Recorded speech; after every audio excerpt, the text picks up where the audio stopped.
The psychology of money, धन संपत्ति का मनोविज्ञान, bye Morgan Housel. Timeless lessons on wealth, grid and happiness.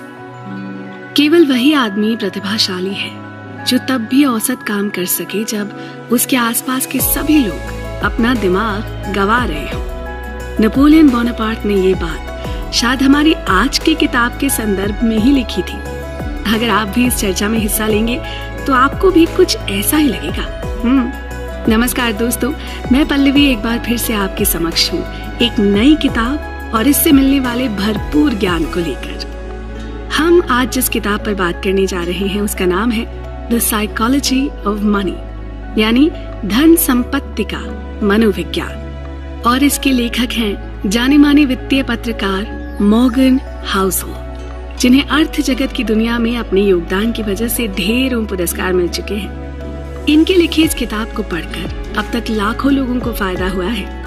आइए जानते हैं क्या है वो गुर जिन्हें सीखकर हम अपने पैसे का सही उपयोग कर सके और अपनी आर्थिक स्थिति को लगातार बेहतर बना सके। यहाँ एक छोटी सी बात समझना जरूरी है, वो ये कि पैसों के मामले में सफल होने के लिए जरूरी नहीं कि आप क्या और कितना जानते हैं।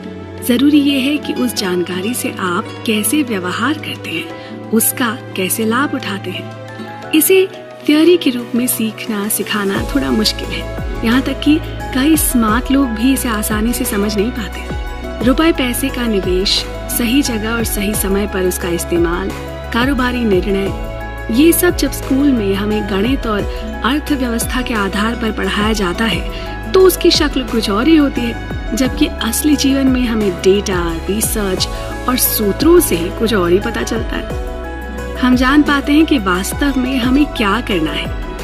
वास्तविक दुनिया में लोग स्प्रेडशीट पर वित्तीय निर्णय नहीं लेते हैं। वो उन्हें खाने की मेज पर, अपने काम करने की जगह पर या अपने ड्राइंग रूम में प्लान करते हैं, जहाँ व्यक्तिगत इतिहास, अनूठा दृष्टिकोण और पिछले कुछ प्रोत्साहनों को एक साथ मिला दिया जाता है। इस किताब में लेखक मॉर्गन हाउसल ने कुछ 19 लघु कथाएं साझा की हैं, जो लोगों के पैसों के बारे में सोचने के अजीब तरीकों की ओर ले जाती हैं और बताती हैं कि जीवन के सबसे महत्वपूर्ण विषयों में से एक को बेहतर तरीके से कैसे समझा जाए। शर्लक होम्स का एक मशहूर कोट है, दुनिया स्पष्ट चीजों से भरी है जिसे कोई भी कभी भी नहीं देखता। यानी जो कुछ हमारे चारों तरफ बहुत साफ साफ हो रहा होता है, अक्सर हमारी नजर और दिमाग में नहीं चढ़ता। कई बार एक बहुत ही प्रतिभाशाली व्यक्ति जो अपनी भावनाओं पर नियंत्रण नहीं रख पाता है, वो खुद अपने लिए और अपने परिवार के लिए एक वित्तीय आपदा हो सकता है। अपना सब कुछ गंवा सकता है, बहुत ऊंचाई पर जाकर एकदम से नीचे आ सकता है। वहीं दूसरी ओर बिना वित्तीय शिक्षा वाले साधारण लोग बहुत अमीर हो सकते हैं। छोटे छोटे व्यापारी, कारोबारी या कम आय पर नौकरी करने वाले कई लोग अपने सामर्थ्य से कहीं ज्यादा संपत्ति अर्जित कर लेते हैं। इसके लिए बुद्धि के औपचारिक उपायों से कोई खास लेना देना नहीं है। बस उन्हें कुछ चाहिए तो सिर्फ मुट्ठी भर व्यवहार कौशल। यहाँ ये कहना भी गलत ना होगा कि जब पैसे को पता चलता है ना कि वो अच्छे हाथों में है, तो वो उन हाथों में ही रहना चाहता है और स्वयं को कई गुना बढ़ता हुआ देखना चाहता है। मुझे किसी और किताब में पढ़े हुए कुछ वाक्य याद आ रहे हैं, जिसमें कहा गया था कि पैसों के ना कान होते हैं, आप उससे जो कहते हैं ना उससे सावधान रहें, और सावधान रहें कि आप इसके बारे में क्या कहते हैं, क्योंकि पैसा आपके प्रति वैसा ही व्यवहार करेगा जैसा आप उससे कहते हैं और आप उसके बारे में महसूस करते हैं। तो दोस्तों, इस किताब के जरिए हम जानेंगे वो सब सॉफ्ट स्किल्स जिन्हें साइकोलॉजी ऑफ मनी या पैसे का मनोविज्ञान कहा जाता है। इस किताब का उद्देश्य कुछ लघु कथाओं के उपयोग से आपको ये समझाना है कि पैसे के तकनीकी पक्ष की तुलना में सॉफ्ट स्किल्स कितने महत्वपूर्ण हैं। हम इन सब पर चर्चा करेंगे, जिससे आप सभी को अपने फाइनेंशियल प्लान्स बनाने में बेहतर मदद मिल सके। आप बने रहिएगा हमारे साथ इस सफर में।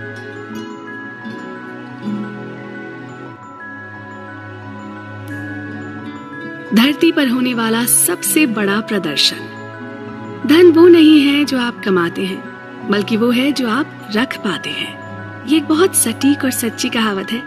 पैसा कमाना मुश्किल नहीं है, उसे सहेज कर रख पाना मुश्किल है। हम लोग अक्सर जोश में आकर पैसों की परवाह नहीं करते। 4 दिन की जिंदगी है, खाओ पियो ऐश करो कहकर अपनी गाढ़ी कमाई को उड़ा देते हैं। इसके परिणाम कभी भी हमारे हित में नहीं होते।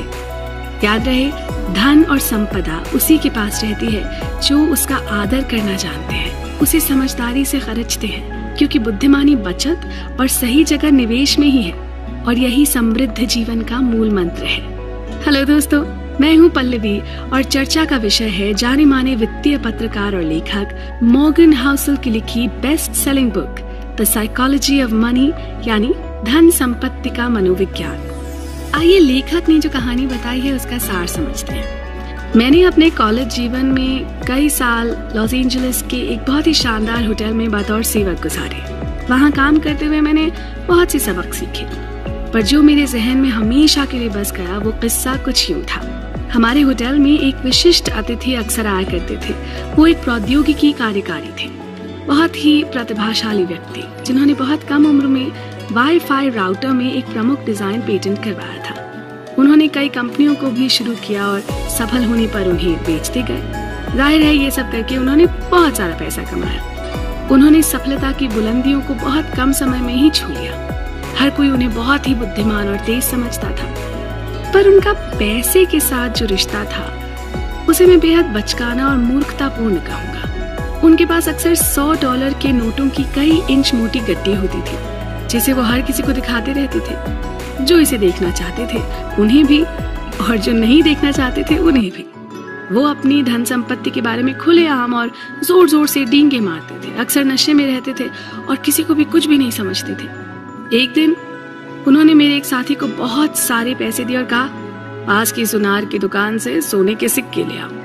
1 घंटे बाद वो और उनके कुछ चाटुकार दोस्त, जो सिर्फ दूसरे के पैसों पर ऐश किया करते थे, हाथ में सोने के सिक्के लेकर प्रशांत महासागर की ओर मुंह करके खड़े हो गए और एक एक करके वो सिक्के समुद्र में ये देखने के लिए फेंकने लगे कि किसका सिक्का सबसे दूर तक जाता है, सिर्फ अपने कुछ समय के मनोरंजन के लिए। बताइए, इससे बड़ी बेवकूफी और क्या होगी।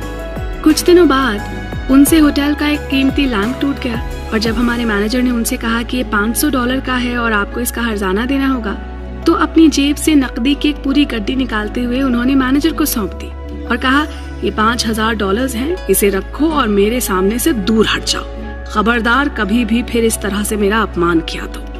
क्या बता सकते हैं कि उनका ये व्यवहार कितने समय तक चला होगा? जी हाँ, ज्यादा लंबे समय तक नहीं। कुछ ही सालों बाद पता चला कि वो पूरी तरह से दिवालिया हो गए थे।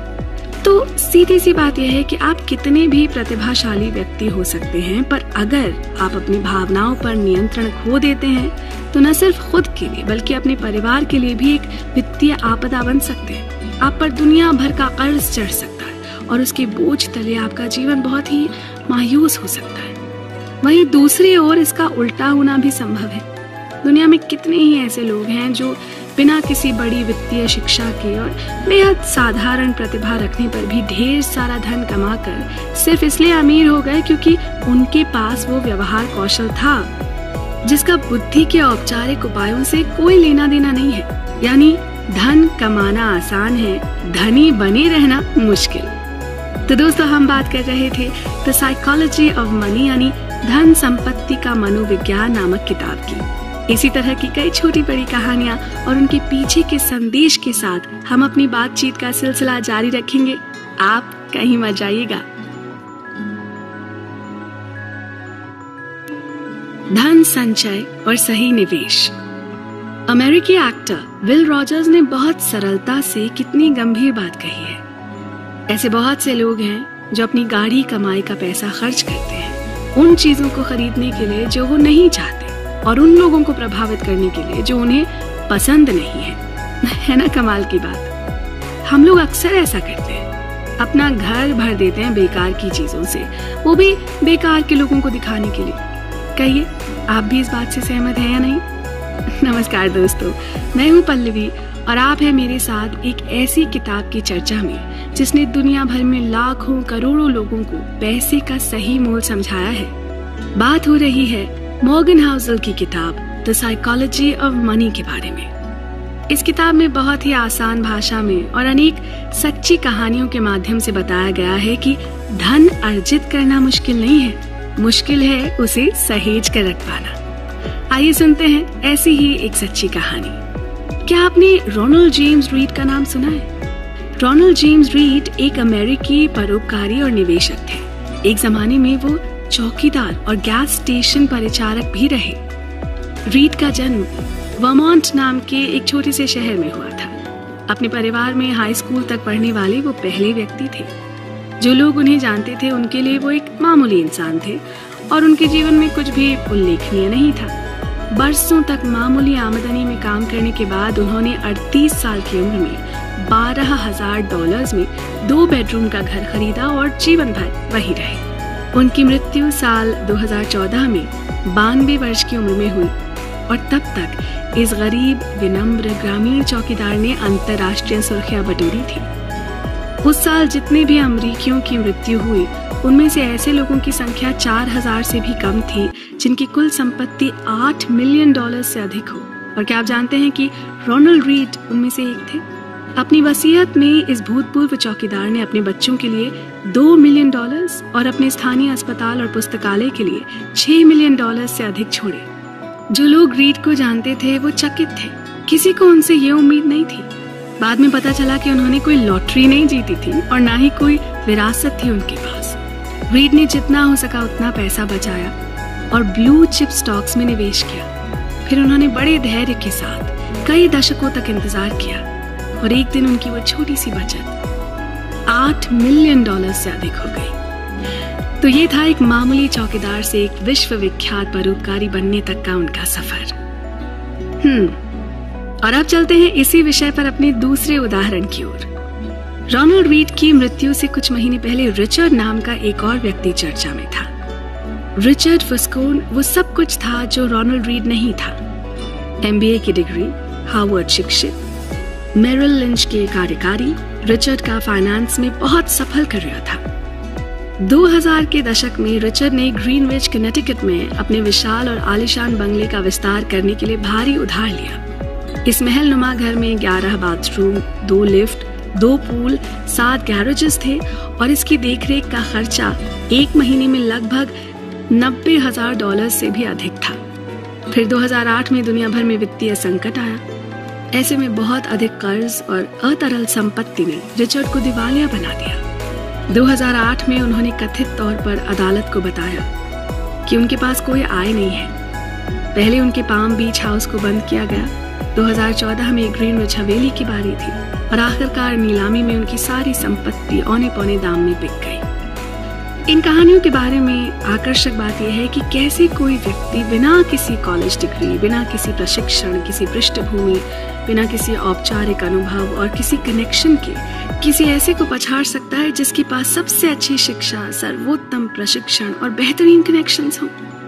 रोनाल्ड रीड धैर्यवान था, रिचर्ड फस्कोन लालची था और इन दोनों के बीच बड़े पैमाने पर शिक्षा और अनुभव का अंतर था। फिर भी देखिए कि अंत में बाजी किसने मारी, है ना सोचने लायक बात। आगे की चर्चा में अभी बहुत कुछ बाकी है, आप बने रहें हमारे साथ।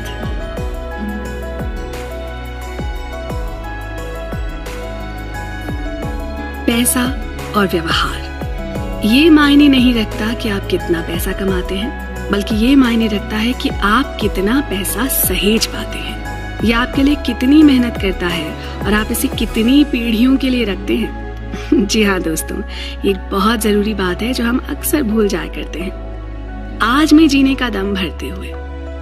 नमस्कार दोस्तों, मैं हूँ पल्लवी और बात हो रही है मॉर्गन हाउसल की लिखी इस अनूठी किताब द साइकोलॉजी ऑफ मनी के बारे में। आज के समय में 2 विषय सभी को प्रभावित करते हैं, चाहे आप उनमें रुचि रखते हो या नहीं। ये विषय है स्वास्थ्य और धन। हम सभी इन दोनों बातों को लेकर चिंतित हैं। वैज्ञानिक खोजों ने डॉक्टरों के पुराने विचारों को बदल दिया है कि मानव शरीर कैसे काम करता है और वस्तुतः हर कोई इसके कारण स्वस्थ है। हमें पता लग चुका है कि अच्छे स्वास्थ्य के साथ ही अच्छा जीवन संभव है, इसलिए हेल्थ और फिटनेस एक उद्योग के रूप में बेहद सफल है। वहीं दूसरी ओर फाइनेंशियल इन्वेस्टमेंट्स या पर्सनल फाइनेंस यानी धन निवेश उद्योग या व्यक्तिगत वित्त एक अलग ही कहानी है। बड़े बड़े विश्वविद्यालयों से आने वाले सबसे चतुर दिमाग भी बहुत ऊंचे निवेशक बन पाए हों, क्या ऐसा कोई सबूत पाया गया है? शायद नहीं। ट्रायल एंड एरर यानी सामूहिक प्रशिक्षण और त्रुटि के माध्यम से हमने बेहतर किसान, कुशल प्लम्बर और उन्नत रसायनज्ञ बनना तो सीख लिया, पर क्या इसी परीक्षण और त्रुटि ने हमें अपने व्यक्तिगत वित्त के साथ बेहतर बनाना सिखाया है? क्या हम खुद को कर्ज में दबे होने की कम संभावना रखते हैं? क्या आज हमारे पास किसी बुरे दिन के लिए बचत करने की अधिक संभावना है? क्या हमने अपने बुढ़ापे या सेवानिवृत्ति की सही तैयारी कर रखी है? शायद नहीं। और वो इसलिए क्योंकि आज भी हमारी खुशी के लिए पैसा क्या करता है और क्या नहीं करता, इसके बारे में हमारे विचार यथार्थवादी नहीं है। और इसका ज्यादातर कारण ये है कि हम पैसे के बारे में मनोविज्ञान की तरह यानी भावनाओं और बारीकियों के साथ नहीं सोचते, बल्कि हमेशा ही भौतिक नियमों और कानूनों को ध्यान में रखते हैं। आइए जानते हैं कि लेखक हमें क्या समझाना चाहते हैं। मैंने 2008 की शुरुआत में वित्त के बारे में लिखना शुरू किया था। ये दुनिया भर में आए वित्तीय संकट की सुबह थी और 80 वर्षों में सबसे खराब मंदी थी। जो हो रहा था उसके बारे में लिखने के लिए ये जानना जरूरी था कि ये सब क्यों हो रहा है। लेकिन मैंने जो पहली चीज सीखी वो ये थी कि कोई भी सटीक रूप से ये नहीं बता सकता था कि क्या हुआ या क्यों हुआ। इसके बारे में क्या किया जाए इसकी बात तो छोड़ ही दीजिए। हर अच्छी व्याख्या के सामने एक ठोस खंडन था। इंजीनियर पुल के ढहने का कारण निर्धारित कर सकते हैं, क्योंकि ये बात तय है कि यदि किसी निश्चित क्षेत्र पर एक निश्चित मात्रा में बल लगाया जाता है तो वो टूट जाएगा। इसके पीछे के फिजिक्स में कोई विवाद नहीं है, ये कानूनों द्वारा निर्देशित है। फाइनेंस बिल्कुल अलग सब्जेक्ट है, ये लोगों के व्यवहार से निर्देशित होता है। और मैं जिस तरह का व्यवहार करता हूँ वो मुझे समझ में आता है, लेकिन आपको अजीब लग सकता है। जितना अधिक मैंने वित्तीय संकट के बारे में अध्ययन किया और लिखा, उतना ही मुझे एहसास हुआ कि आप इसे मनोविज्ञान और इतिहास के लेंस के माध्यम से बेहतर समझ सकते हैं, सिर्फ वित्त के नाम से नहीं। ये समझने के लिए लोग खुद को भारी कर्ज तले क्यों दफनाते हैं। आपको ब्याज दरों पर अध्ययन करने की जरूरत नहीं है, आपको अपने लालच और असुरक्षा का अध्ययन करने की जरूरत है। कई बार निवेशक अपने निवेश को सिर्फ इसलिए सस्ते में बेच देते हैं क्योंकि वो अपने परिवार की ओर देखते हैं और इस सोच में पड़ जाते हैं कि कहीं वो अपने परिवार के भविष्य को खतरे में तो नहीं डाल रहे। ऐसे में वोल्टेयर का ये कथन यहाँ बहुत अच्छी तरह से लागू होता है कि इतिहास कभी खुद को दोहराता नहीं है, पर आदमी हमेशा दोहराता है। इस विषय पर अभी काफी चर्चा होती रहेगी, आप भी जुड़े रहें हमारे साथ।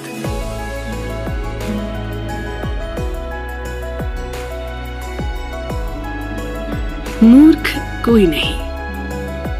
साल 2018 की बात है, जब लेखक मॉर्गन हाउसेल ने पैसे के साथ अलग अलग तरह से व्यवहार करते समय लोगों को प्रभावित होते हुए देखा, तो उस पर एक रिपोर्ट लिखी। इस रिपोर्ट में उन्होंने कुछ जरूरी खामियों और बुरे व्यवहार के कारणों को रेखांकित किया और इसे द साइकोलॉजी ऑफ मनी नाम दिया। जल्द ही उस रिपोर्ट ने एक किताब की शक्ल ले ली और देखते ही देखते 10 लाख से अधिक लोग इसे पढ़ चुके थे। नमस्कार दोस्तों, मैं हूं पल्लवी और हमारी चर्चा भी इसी किताब में दिए गए कुछ छोटे छोटे अंश पर हो रही है। हम बात करेंगे उन सभी 20 चैप्टर्स की जिनमें पैसे के मनोविज्ञान और इसकी विशेषताओं पर लेखक ने अपनी राय रखी है। ये किताब इस विषय में गहरा गोता लगाती है। आइए सुनते हैं कि लेखक हमसे क्या कह रहे हैं। लेखक के शब्दों में, मैं आपको एक सामान्य सी परिस्थिति के बारे में बताता हूँ। इसे जानकर शायद आप अपने पैसों के साथ क्या करते हैं और दूसरे लोग अपने पैसों के साथ क्या करते हैं और ये फर्क क्यों है, इस बारे में आप थोड़ा और बेहतर महसूस कर सकेंगे। ये मान लीजिए कि लोग पैसों के साथ कुछ मूर्खतापूर्ण काम जरूर करते हैं, लेकिन वास्तव में मूर्ख कोई नहीं होता। यहाँ ये जानना जरूरी है कि हम सब एक दूसरे से अलग हैं, इसलिए पैसों के प्रति हम सबका रवैया भी अलग अलग होता है। ये तो मानते हैं ना कि अलग अलग पीढ़ियों के लोग, माता पिता द्वारा अलग अलग तरीके से पाले गए लोग, अलग आय अर्जित करने वाले और दुनिया के अलग अलग हिस्सों में अलग अलग अर्थव्यवस्थाओं में पैदा हुए लोग, इन सभी का अनुभव और सबक बहुत अलग अलग होगा। दुनिया कैसे काम करती है इसके बारे में हर किसी का अपना एक अनूठा अनुभव होता है। आपको जो बिल्कुल बेसिर पैर का लगता है, हो सकता है वो मुझे समझ में आ रहा। जो व्यक्ति गरीबी में पला बढ़ा है वो जोखिम और इनाम के बारे में इस तरह सोचता है जिस तरह एक धनी बैंकर का बच्चा लाख कोशिश करने पर भी कभी सोच ना पाएगा। ग्रेट डिप्रेशन के दौरान सब कुछ खो देने वाले स्टॉक ब्रोकर ने 1990 के दशक में मार्केट में उफान आने पर कुछ ऐसा अनुभव किया होगा जिसकी कल्पना भी नहीं की जा सकती है। हमारे लिए चुनौती ये है कि कितने भी खुले विचार रख लें या इस विषय पर कितना भी पढ़ लें, वास्तव में डर और अनिश्चितता नहीं समझ पाएंगे। मैं इस बारे में पढ़ सकता हूँ कि ग्रेट डिप्रेशन के दौरान सब कुछ खोना कैसा था, लेकिन मेरे दिल पर कभी भी उन लोगों की तरह भावनात्मक निशान नहीं पड़ेंगे जिन्होंने वास्तव में उसका अनुभव किया होगा। हम दुनिया को एक अलग नजरिए से देखते हैं। एक ऐसा ऑस्ट्रेलियाई जिसने अपने जीवन में कभी भी मंदी नहीं देखी हो, उसका अनुभव एक अमेरिकी व्यक्ति से बिल्कुल अलग होगा। इस तरह ऐसे अनुभवों की सूची अंतहीन है। हो सकता है कि आप पैसों के बारे में ऐसी चीजें जानते हो जो मैं नहीं जानता, और इसके विपरीत मेरे पास कुछ ऐसा ज्ञान होगा जो आप तक नहीं पहुंचा।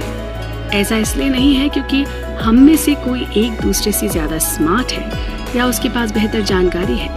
ऐसा इसलिए है क्योंकि समान रूप से प्रेरक अनुभवों के आधार पर होते हुए भी हमने अलग अलग जीवन जिए हैं।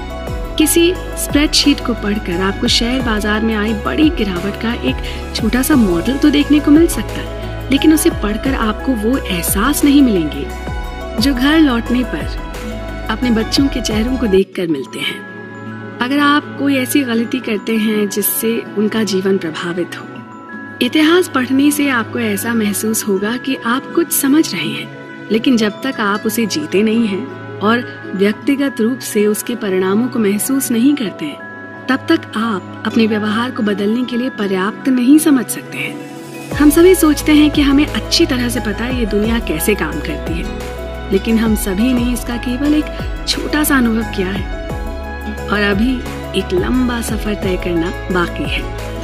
मन मस्तिष्क पर असर करने वाली ये गहरी चर्चा यूं ही चलती रहेगी। आप भी जुड़े रहिए हमारे साथ।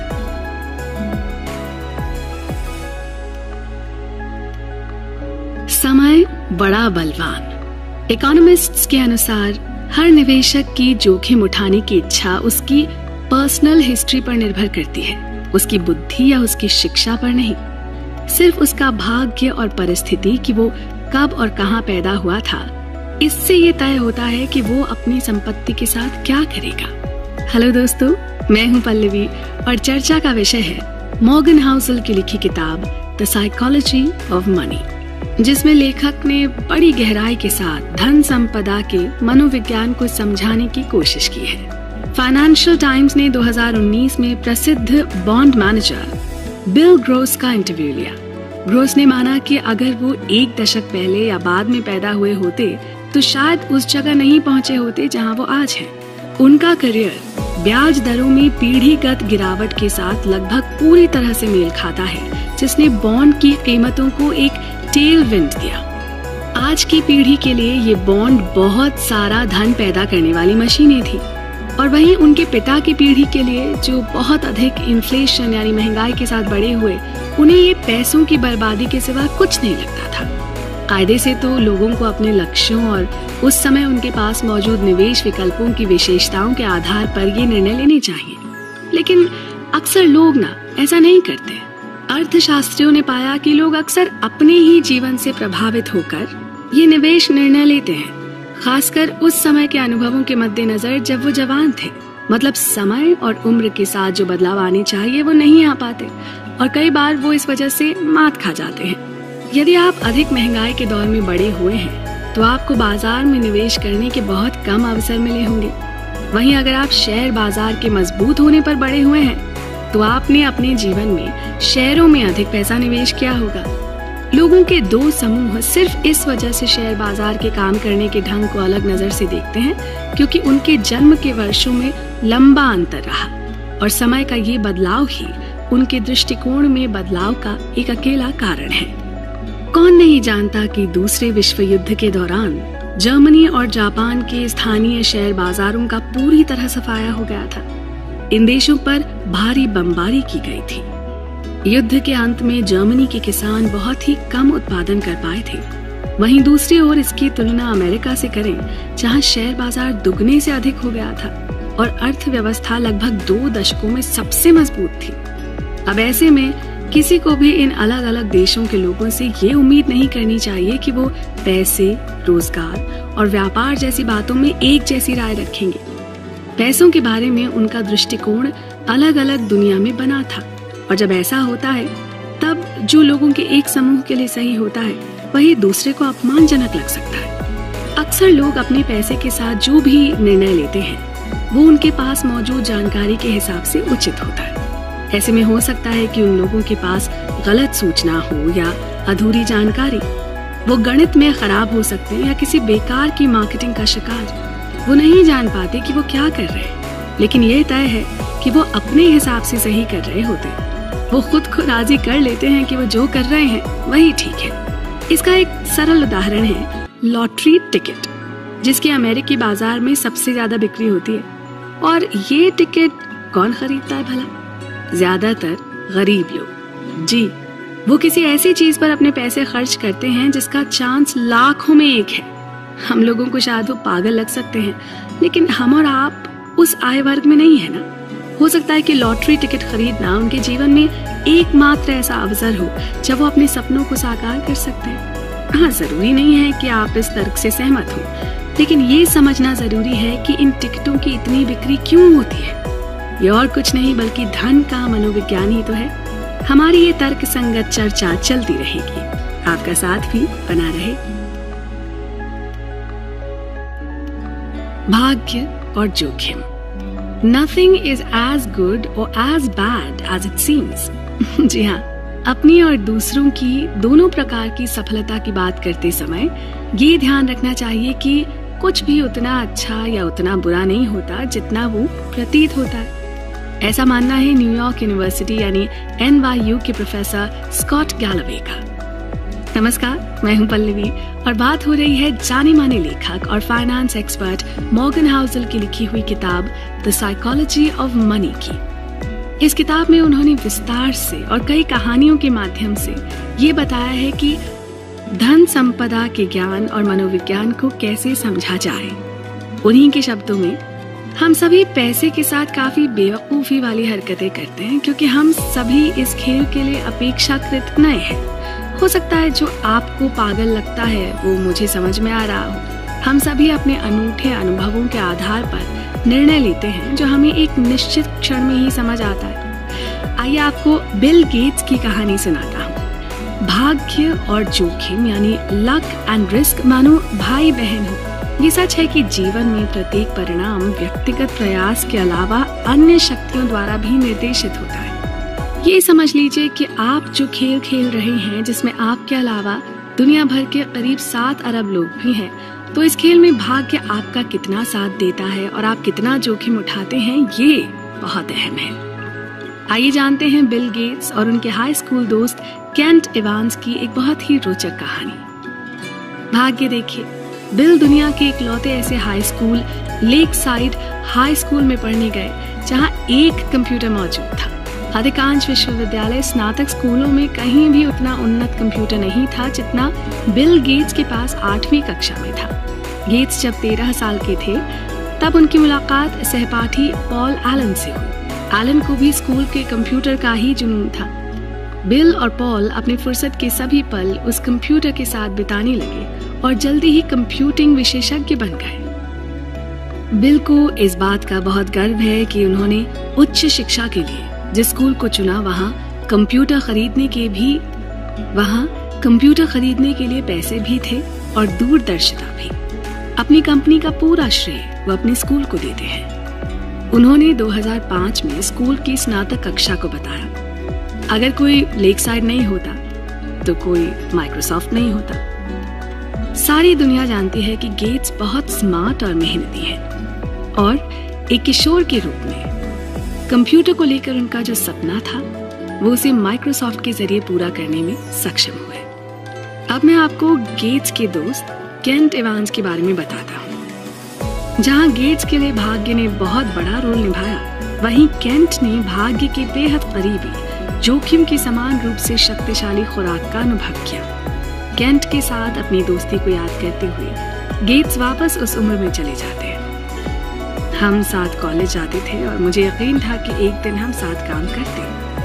केंट गेट्स और एलन के साथ माइक्रोसॉफ्ट के फाउंडर या पार्टनर भी हो सकते थे, लेकिन ऐसा हुआ नहीं। हाई स्कूल में स्नातक होने से पहले एक पर्वतारोहण दुर्घटना में केंट की मृत्यु हो गई। जरा सोचिए कि हाई स्कूल में एक पहाड़ पर मारे जाने की संभावना लाखों में एक होती है। वहीं बिल गेट्स ने लेक साइड हाई स्कूल जाकर लाखों में से एक भाग्य का अनुभव किया। उतना ही बल, वही नतीजा, लेकिन विपरीत दिशाएं। भाग्य और जोखिम दोनों ही इस बात के गवाह हैं, लेकिन जीवन में प्रत्येक परिणाम व्यक्तिगत प्रयास के अलावा अन्य शक्तियों द्वारा भी निर्देशित होता है। दुनिया में हर बिल गेट्स के लिए एक केंट एवांस है जो कुशल और प्रेरित था, लेकिन जीवन चक्र पूरा होने से बहुत पहले ही समाप्त हो गया। इसलिए कहते हैं कि जब आप अपने लक और रिस्क को बराबर का मान देंगे, आपको पता लगेगा कि वित्तीय सफलता, चाहे वो आपकी हो या दूसरों की, वो कभी भी इतनी अच्छी या बुरी नहीं होती जितना नजर आती है। इस किताब की समरी में हम आगे जानेंगे कि सफल परिणामों में भाग्य की क्या भूमिका होती है। उम्मीद है आप भी हमारी इस चर्चा का हिस्सा बने रहेंगे।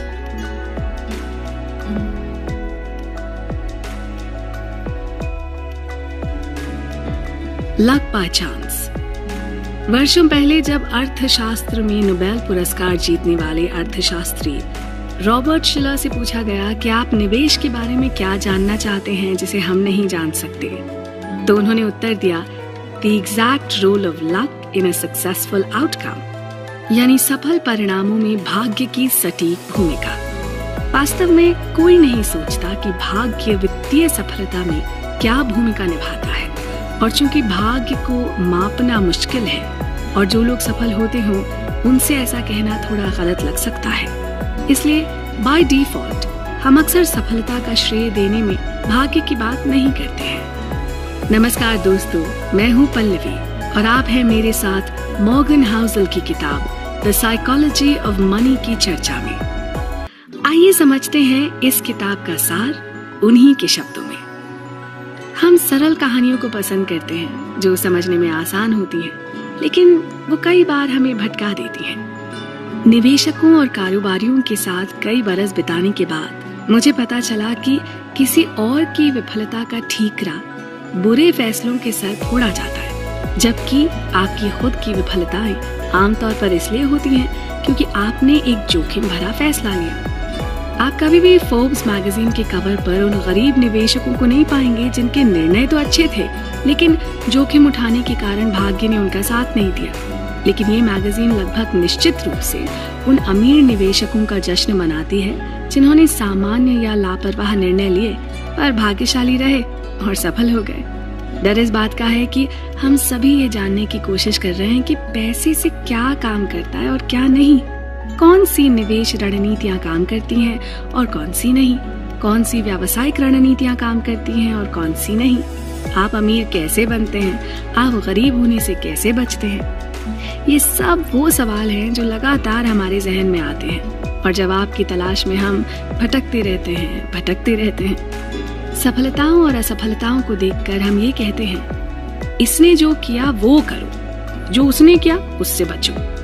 अगर हमारे पास जादू की छड़ी होती ना, तो हमें पता चलता कि इन परिणामों का अनुपात उन कार्यों के कारण होता है जो दोहराने योग्य होते हैं। लेकिन हमारे पास जादू की छड़ी तो है नहीं, हमारे पास दिमाग है जो आसान उत्तर पसंद करता है।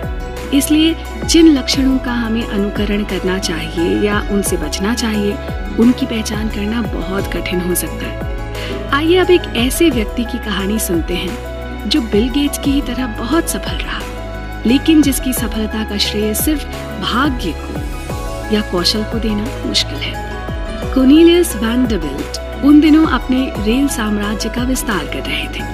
उनके कुछ व्यापारिक सौदे अभी पूरे हो रहे थे कि उनके एक सलाहकार ने उनके पास आकर कहा कि उन्होंने कारोबारी लेन देन के लिए कानून तोड़ने तक की सहमति दी है।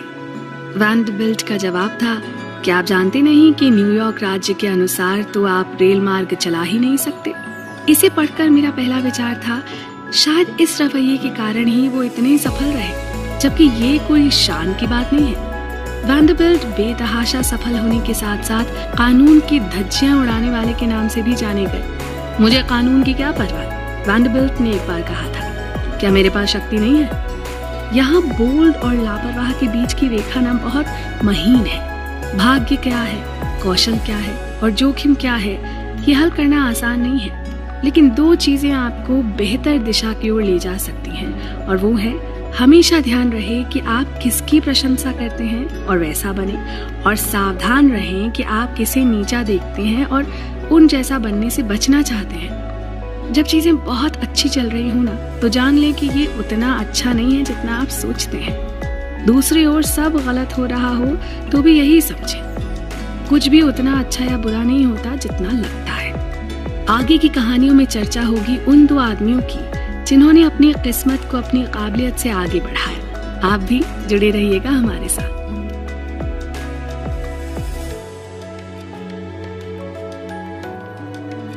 एक मकबरा अब उसके लिए काफी है जिसके लिए पूरी दुनिया काफी नहीं थी। जी हाँ, यही लिखा है अलेक्जेंडर द ग्रेट की कब्र पर, और इससे बड़ी सच्चाई और कोई हो ही नहीं सकती। हम सारी जिंदगी बस कुछ और के पीछे भागते हुए गुजार देते हैं, बिना ये सोचे कि क्या हमारे पास जो है वो काफी नहीं। हेलो दोस्तों, मैं हूँ पल्लवी और बात हो रही है रुपए, पैसे, धन संपत्ति से जुड़ी उन तमाम बातों की जो हमें एक बेहतर इंसान बनने में मदद कर सके। बात हो रही है मॉर्गन हाउसल की लिखी बेस्ट सेलिंग किताब द साइकोलॉजी ऑफ मनी की। हमारे समाज के सबसे धनी और शक्तिशाली लोगों के लिए आज जो पर्याप्त है उसकी कोई सीमा नहीं है। अमीर बनने के लिए सीमाओं को समझने की जरूरत है, और ये जानना भी जरूरी है कि आपके लिए पर्याप्त क्या है। आइए इसे और बेहतर ढंग से समझते हैं दो बेहद अमीर लोगों की शानदार कहानियों के जरिए। ये वो लोग हैं जिन्होंने और अधिक पाने की खोज में अपना सब कुछ खो दिया, सिर्फ इसलिए क्योंकि उन्हें लगा कि उनके पास पर्याप्त या काफी नहीं है। तो शुरू करें। पहला उदाहरण रजत गुप्ता का है। रजत का जन्म भारत के एक शहर कोलकाता की मलिन बस्तियों में हुआ था, और किशोरावस्था में ही वो अनाथ हो गए। अपनी छोटी सी शुरुआत के बाद कुछ ही सालों में वो दुनिया की एक बेहद प्रतिष्ठित फर्म के सीईओ बन गए। 2008 में उनके पास $100 मिलियन से अधिक संपत्ति थी। वो उस तरह के पैसे से कुछ भी कर सकते थे, पर शायद वो पैसा उनके लिए काफी नहीं था। अब वो एक अरबपति बनना चाहते थे। फिर एक ऐसा मौका आया जब रजत ने अपनी कंपनी की गोपनीय जानकारी के जरिए बाजार से बहुत सारे शेयर्स खरीदे और रातों रात अरबपति बन गए। इस तरह इनसाइडर टिप्स का इस्तेमाल करते हुए रजत ने 1.7 करोड़ से ज्यादा का मुनाफा कमाया, जबकि वो ये जानते थे कि यह अपराध है। रजत और उनके सहयोगी को इनसाइडर ट्रेडिंग के आरोप में जेल हुई। साथ ही उनका पैसा, करियर और प्रतिष्ठा पूरी तरह से बर्बाद हो गए। आइए अब सुनते हैं दूसरी कहानी, जो है बर्नी मैडॉफ की कहानी। मैडॉफ का नाम धोखाधड़ी की दुनिया में बदनाम है। चार्ल्स पॉन्जी की तरह वो भी पॉन्जी स्कीम्स के महारथी थे। उन्होंने अपनी इन योजनाओं के जरिए कई निवेशकों को ठगा। इस तरह लंबे समय तक धोखा देकर उन्होंने बेइंतहा पैसा कमाया, लेकिन एक दिन उन्हें भी जेल की हवा खानी पड़ी। मैडॉफ ने दिसंबर 2008 में दुनिया को चौंका दिया जब उन्होंने स्वीकार किया कि उनका इन्वेस्टमेंट बिजनेस एक $multi-billion पॉन्जी स्कीम है। उन्हें मार्च 2009 में दोषी ठहराया गया और 150 साल कैद की सजा दी गई, और इसी साल अप्रैल के महीने में उनकी जेल में मृत्यु हो गई।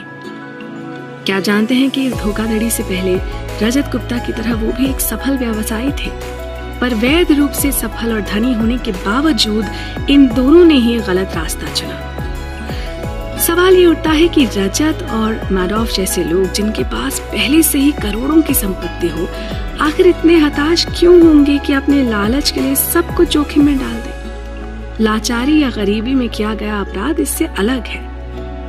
अपना सब कुछ यूं दांव पर लगाना सिर्फ मूर्खता है।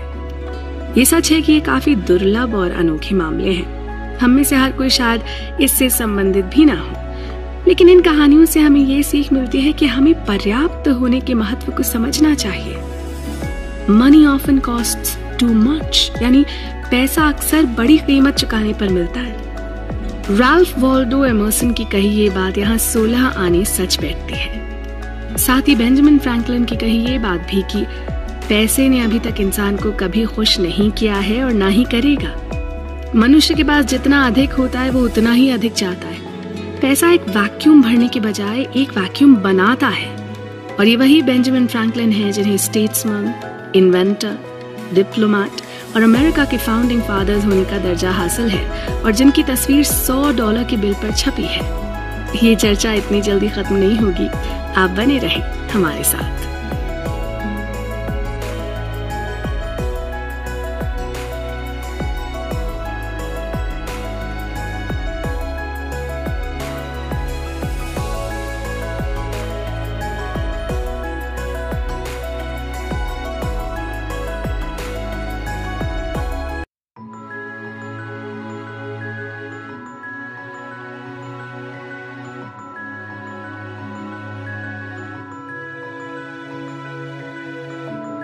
क्या ये काफी नहीं?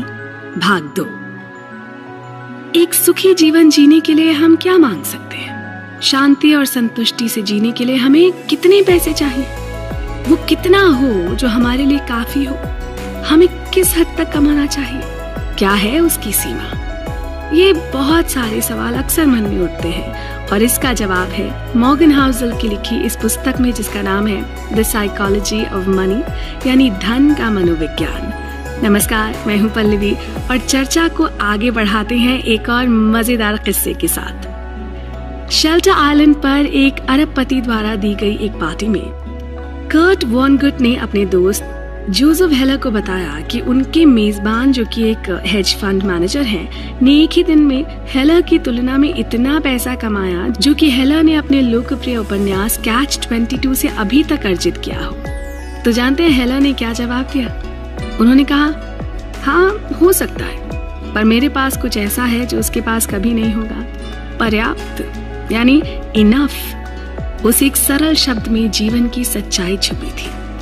हम में से कितने लोग करोड़पति या अरबपति होंगे, गुप्ता या मैडॉफ की तरह? लेकिन इस पुस्तक को पढ़ने वाले कई लोग अपने जीवन में इतना जरूर कमा लेंगे कि उनके पास अपनी जरूरत की हर उचित चीज और बहुत कुछ जो वो चाहते हैं को कवर करने के लिए पर्याप्त धन होगा। यदि आप उनमें से एक हैं, तो याद रखें कुछ बातें। अपने लिए बनाए गए लक्ष्य को हासिल करें, न कि उसे लगातार आगे बढ़ाते रहें। यदि हर परिणाम के साथ अपेक्षाएं बढ़ाते जाएंगे तो कितना भी प्रयास कर लें, हमेशा असंतुष्ट महसूस करेंगे। आधुनिक पूंजीवाद से ये 2 बातें तय हैं, धन पैदा करना और ईर्ष्या पैदा करना, और ये दोनों साथ साथ चलते हैं। अपने साथियों से आगे निकलने की इच्छा आपकी कड़ी मेहनत के लिए ईंधन हो सकती है, लेकिन पता रहे कि आपके लिए पर्याप्त क्या है। सामाजिक तुलना भी एक बहुत बड़ी समस्या है। कोई व्यक्ति कितना भी पैसा कमा ले, उसे समाज में किसी और से तुलना करने पर हमेशा कम ही लगेगा। एक खिलाड़ी अच्छे खासे वेतन से शुरू कर सकता है, जिसे किसी भी परिभाषा से समृद्ध माना जाएगा अगर इसकी तुलना एक नियमित व्यक्ति से की जाए तो। वहीं दूसरी ओर यदि आप इसकी तुलना बिल गेट्स से या वॉरेन बफेट जैसे किसी व्यक्ति से करते हैं, तो वो 1 घंटे में इतना कमा लेते हैं जितना एक खिलाड़ी पूरे वर्ष में। सामाजिक तुलना एक ऐसी लड़ाई है जिसे कभी भी जीता नहीं जा सकता है, या इसे जीतने का एकमात्र तरीका यह है कि शुरू से ही न लड़ें। बस स्वीकार करें कि आपके पास जितना है पर्याप्त है, भले ही वो आपके आसपास के लोगों से कम क्यों ना हो। काफी का मतलब कम नहीं होता। काफी होने का विचार रूढ़िवाद की तरह लग सकता है। अवसर और क्षमता को छोड़ना भी तो सही नहीं है ना, पर जरूरी है आपका एक ऐसी जगह पर आना जहां आपको एहसास हो कि अब आपको और अधिक पैसे को ना कहने की जरूरत है। आपके पास काफी है। चाहे आप अपने काम में बुरी तरह थक चुके हों या निवेश में भारी जोखिम उठाने के कगार पर हों या लालच में आकर चोरी या बेईमानी करने वाले हों। कब आपके पास काफी है, ये केवल आप ही को तय करना है।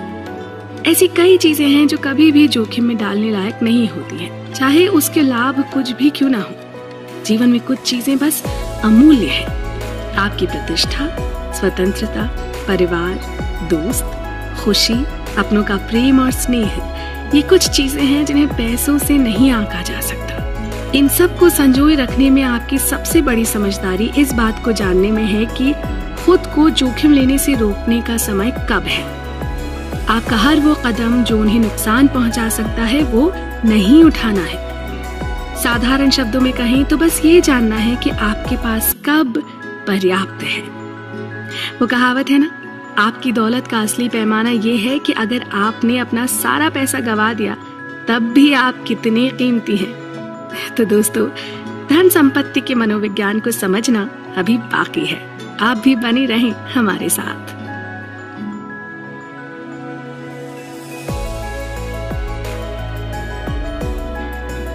लंबे समय की बचत और निवेश। वॉरेन बफे की एक बहुत ही मशहूर कहावत है, खर्च करने के बाद जो बचता है उसे मत बचाओ, बल्कि बचत करने के बाद जो बचा है उसे खर्च करो। और इस एक वाक्य में खर्च और बचत का पूरा गणित छुपा है। नमस्कार दोस्तों, मैं हूं पल्लवी और हम बात कर रहे हैं जाने माने फाइनेंस जर्नलिस्ट मॉर्गन हाउसल की लिखी किताब द साइकोलॉजी ऑफ मनी के बारे में।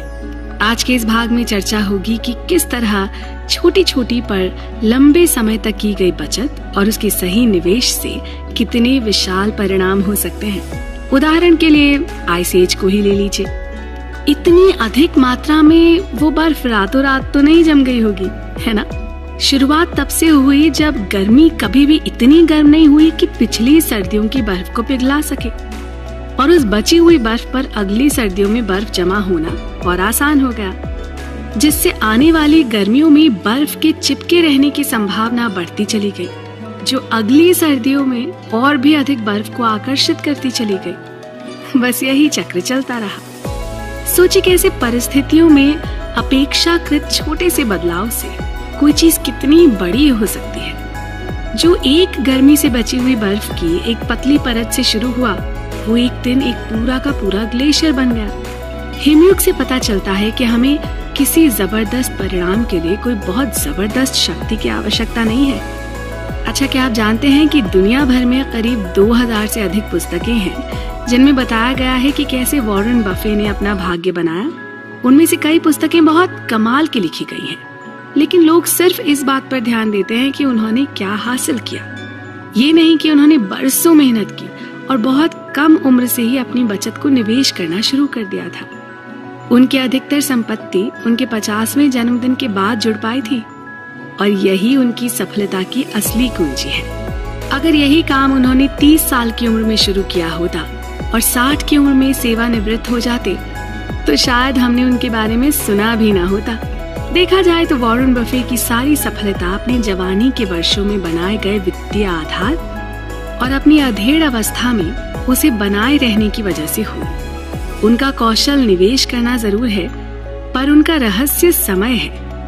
इस तरह से कंपाउंडिंग काम करती है, किसी भी चीज को बस जोड़ते चले जाना। बफे की सफलता को बयान करने वाली 2000 पुस्तकों में से किसी का भी शीर्षक This guy has been investing consistently for 3/4 of a century नहीं है, लेकिन हम जानते हैं कि उनकी अधिकांश सफलता की कुंजी यही है। इस गणित को समझना मुश्किल है क्योंकि ये सहज नहीं है। आर्थिक चक्रों, व्यापारिक रणनीतियों और क्षेत्र के दाव पर तो ढेरों किताबें हैं, लेकिन सबसे शक्तिशाली और महत्वपूर्ण पुस्तक को शट अप एंड वेट कहा जाना चाहिए। चुप रहें और इंतजार करें, क्योंकि जो कुछ भी जल्दी से हासिल होता है वो लंबे समय तक नहीं टिक पाता। ये मान लीजिए कि यह आपके आर्थिक विकास के लॉन्ग टर्म चार्ट का सिर्फ एक पृष्ठ है।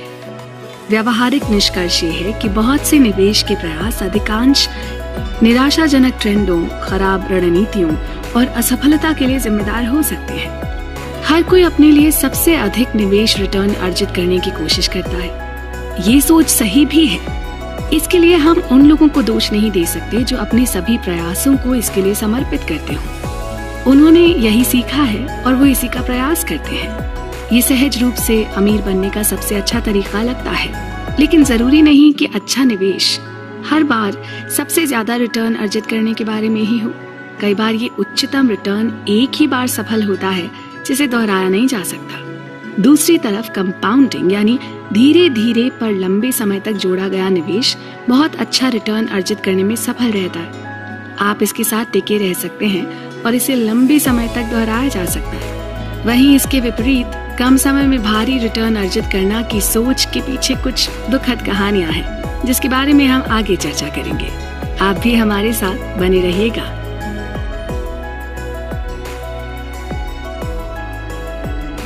धनवान बने और बनी रहे। धनवान बनने के लाखों तरीके हैं और ऐसा करने के बारे में बहुत सारी किताबें भी हैं, लेकिन धनवान बने रहने का एक ही तरीका है, थोड़ा कम खर्चा करें और साथ ही ये डर पालें कि ये धन कभी भी समाप्त हो सकता है। अगर आपके मन में ये दोनों ख्याल रहेंगे तो स्थिति कभी भी हाथ से नहीं निकलेगी। नमस्कार, मैं हूँ पल्लवी और बातचीत को आगे बढ़ाते हैं। आइए जानते हैं दो ऐसे निवेशकों की कहानी जो एक दूसरे को जानते नहीं थे, लेकिन जिनके रास्ते लगभग एक सदी पहले टकराए जरूर थे। 1877 में जन्मे जेसी लिवरमोर अपने समय के सबसे सफल निवेशक और व्यापारी थे। ये उस समय की बात है जब ज्यादातर लोग इस काम के बारे में जानते भी नहीं थे। 30 साल की उम्र तक उनके पास $100 मिलियन की संपत्ति जुड़ चुकी थी। 1929 के स्टॉक मार्केट क्रैश ने जबकि ग्रेट डिप्रेशन की शुरुआत हुई, इतिहास में उनकी विरासत को और मजबूत कर दिया। लिवरमोर की पत्नी डॉरथी को सबसे ज्यादा डर तब लगा जब 29 अक्टूबर को वो घर लौटे। वॉल स्ट्रीट सट्टेबाजों की आत्महत्या करने की खबरें पूरे न्यूयॉर्क में फैल रही थी। जाहिर है वो इन सब खबरों से बहुत परेशान थी। तभी जेसी ने बताया कि उनकी अच्छी किस्मत और समझ से वो सिर्फ गिरते हुए स्टॉक पर पैसा लगा रहे थे और उस एक ही दिन में उन्होंने $3 बिलियन की कमाई की थी। स्टॉक मार्केट के इतिहास के सबसे काले महीने में वो दुनिया के सबसे अमीर आदमियों में से एक बन गए थे।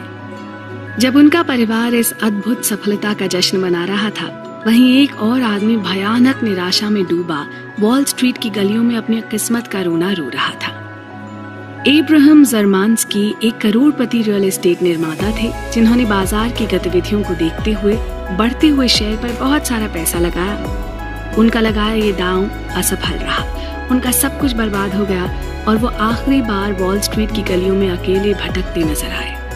वो दिन उनके जीवन का आखिरी दिन था। अक्टूबर 1929 की घटना ने जेसी लिवरमोर को दुनिया के सबसे अमीर व्यक्तियों में से एक बना दिया। इसने एब्राहम ज़रमान्स्की को बर्बाद कर दिया, शायद उनकी जान ले ली। लेकिन समय तेजी से बीता और ठीक 4 साल बाद इस कहानी ने एक नया मोड़ लिया।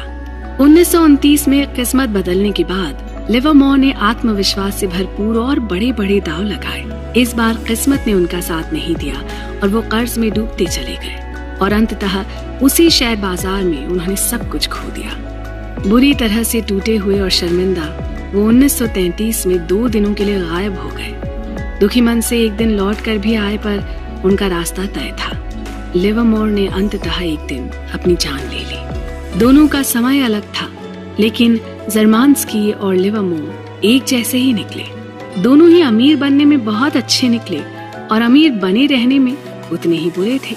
पैसा कमाना एक बात है, इसे संभाल कर रखना दूसरी बात है।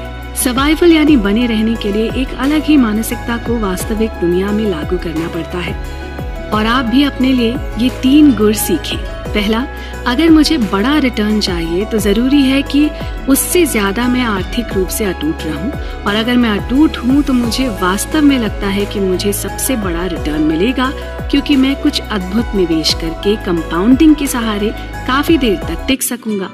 दूसरा, योजना बनाना महत्वपूर्ण है, लेकिन हर योजना का सबसे महत्वपूर्ण हिस्सा योजना के अनुसार योजना न बनाना है, क्योंकि कई बार हमें कुछ और चाहिए होता है पर हमारे भाग्य में कुछ और ही लिखा होता है।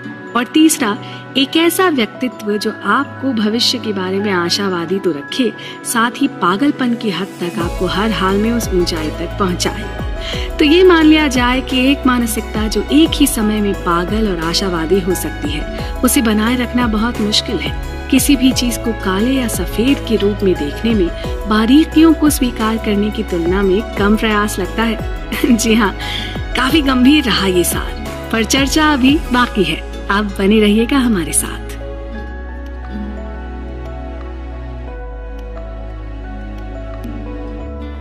टेल्स यू विन, गलत होने पर भी सफल होना। दोस्तों, हमारी आकाश गंगा में कई अरब ग्रह हैं और जहां तक हम जानते हैं सिर्फ पृथ्वी ही है जहां एक बुद्धिमान जीवन है।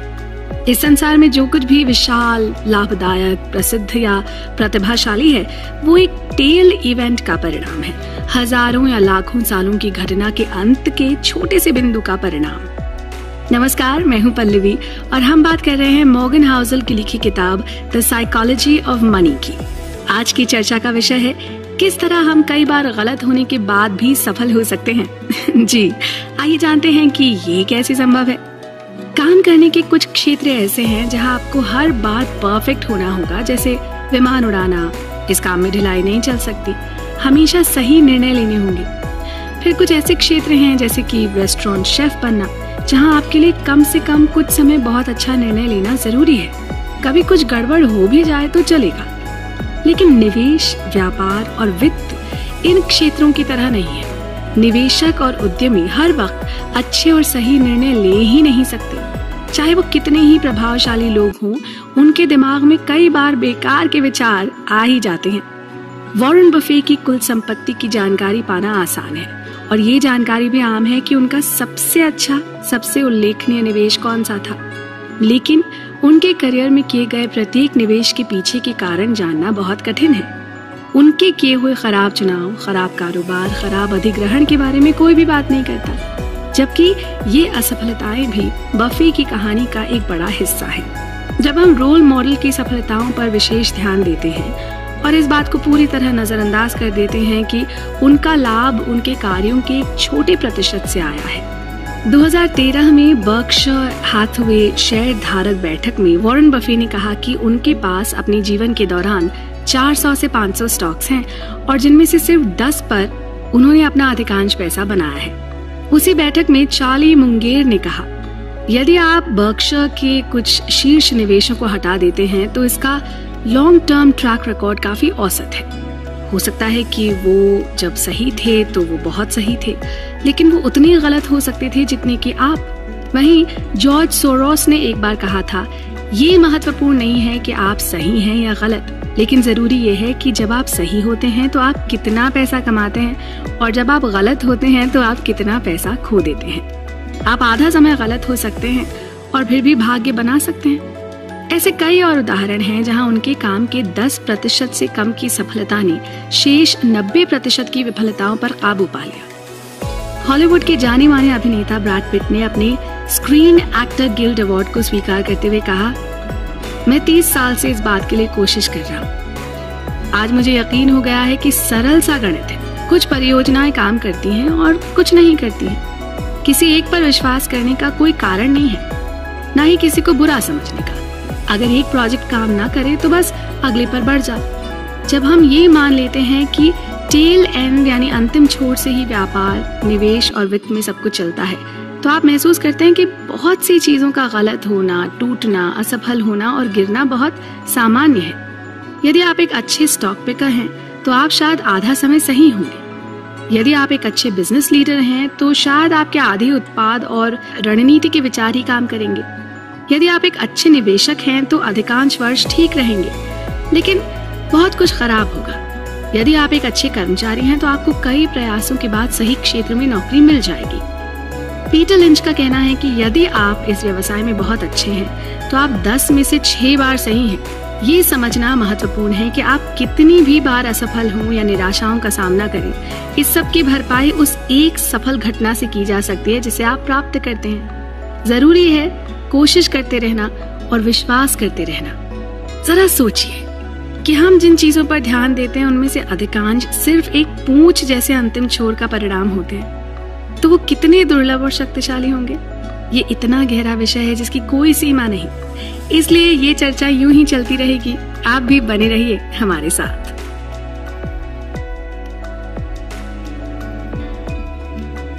समय पर नियंत्रण। धन का सबसे अच्छा स्वरूप हर सुबह उठकर ये कहने में है, मैं आज जो चाहूं वो कर सकता हूं। कुछ भी कर सकने की आजादी सुनने में कितना अच्छा लगता है ना? हेलो दोस्तों, मैं हूं पल्लवी और बात हो रही है एक बेहद खास किताब द साइकोलॉजी ऑफ मनी के बेहद खास मुकाम की। अपनी सफलता और समय पर अपना नियंत्रण। लोग खुद को खुश करने के लिए अमीर बनना चाहते हैं। खुशी एक जटिल विषय है क्योंकि हम सब अलग हैं और सबकी खुशियां भी अलग हैं। लेकिन सभी को खुश होने के लिए जो एक कॉमन चीज चाहिए वो यह है कि लोग अपने जीवन को काबू में करना चाहते हैं। जो आप चाहते हैं, जब आप चाहते हैं, जिसके साथ आप चाहते हैं, जब तक आप चाहते हैं करने की क्षमता अमूल्य है। यही आपकी कमाई का सबसे बड़ा डिविडेंड है। यहाँ लेखक अपने जीवन से एक शानदार उदाहरण देते हैं।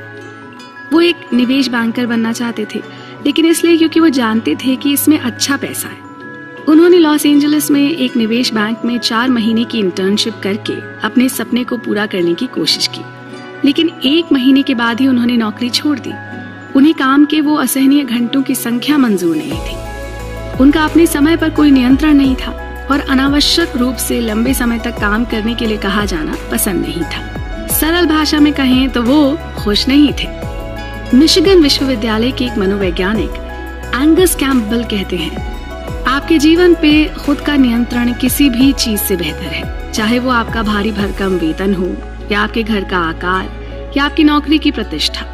आप जो चाहते हैं, जब चाहते हैं, उस पर नियंत्रण होने से ही लोगों को बहुत खुशी मिलती है। यहाँ संदेश यह है कि आप अपने पैसे कमाने के लिए क्या करते हैं वो ज्यादा महत्वपूर्ण है, न कि ये कि आप कितना पैसा कमाते हैं। पुराने समय में किसान या मजदूर की नौकरी में शारीरिक श्रम, सीमित घंटे और कम वेतन हुआ करता था, पर आज हमारे पास जिस तरह की पेशेवर नौकरियां हैं उनमें आपको प्रबंधकों की तरह अपने हाथों से अधिक अपने दिमाग का इस्तेमाल करने की जरूरत है। यदि आपका काम कारों का निर्माण करना है तो जब आप असेंबली लाइन पर नहीं होते हैं ना, तो आप कुछ नहीं कर पाते क्योंकि आप काम से दूर होते हैं, पर आपके उपकरण वहीं कारखाने में रखे रह जाते हैं। लेकिन अगर आपका काम एक मार्केटिंग प्लान बनाना है, एक विचार आधारित और निर्णायक कार्य, तो आपका उपकरण है आपका दिमाग, जो कभी आपका साथ नहीं छोड़ता। आप अपनी यात्रा के दौरान अपने प्रोजेक्ट के बारे में सोचते हैं, खाना बनाते समय, बच्चों को सुलाते समय, और रात में जब भी आपकी आंख खुले आप उसी तनाव में हो सकते हैं। देखा जाए तो साल 1950 की तुलना में आपका काम शायद कम घंटों का हो, लेकिन ऐसा लगता है कि आप 24 घंटे 7 दिन काम कर रहे हैं। तभी कहते हैं कि अपने समय को नियंत्रित कर पाना ही अपने धन का सबसे बड़ा लाभांश है। एक और उदाहरण से समझने की कोशिश करते हैं। इसे मैन इन द कार विरोधाभास कहा जाता है। जब आप किसी को अच्छी कार चलाते हुए देखते हैं तो आप शायद ये नहीं सोचते, वाह उस कार को चलाने वाला आदमी अच्छा है, बल्कि आप सोचते हैं, वाह अगर मेरे पास वो कार होती तो लोग सोचते कि मैं अच्छा हूँ। यहाँ एक विरोधाभास है। लोग चाहते हैं कि उनका धन दूसरों को ये संकेत दे कि उन्हें पसंद किया जाना चाहिए, लेकिन वास्तव में वही लोग अक्सर आपकी प्रशंसा करने से कतराते हैं। उन्हें नहीं लगता कि सिर्फ इसलिए आपकी प्रशंसा होनी चाहिए क्योंकि आपके पास धन है। वो आपके धन का उपयोग अपनी पसंद और प्रशंसा की अपनी इच्छा के लिए एक बेंचमार्क के रूप में करते हैं।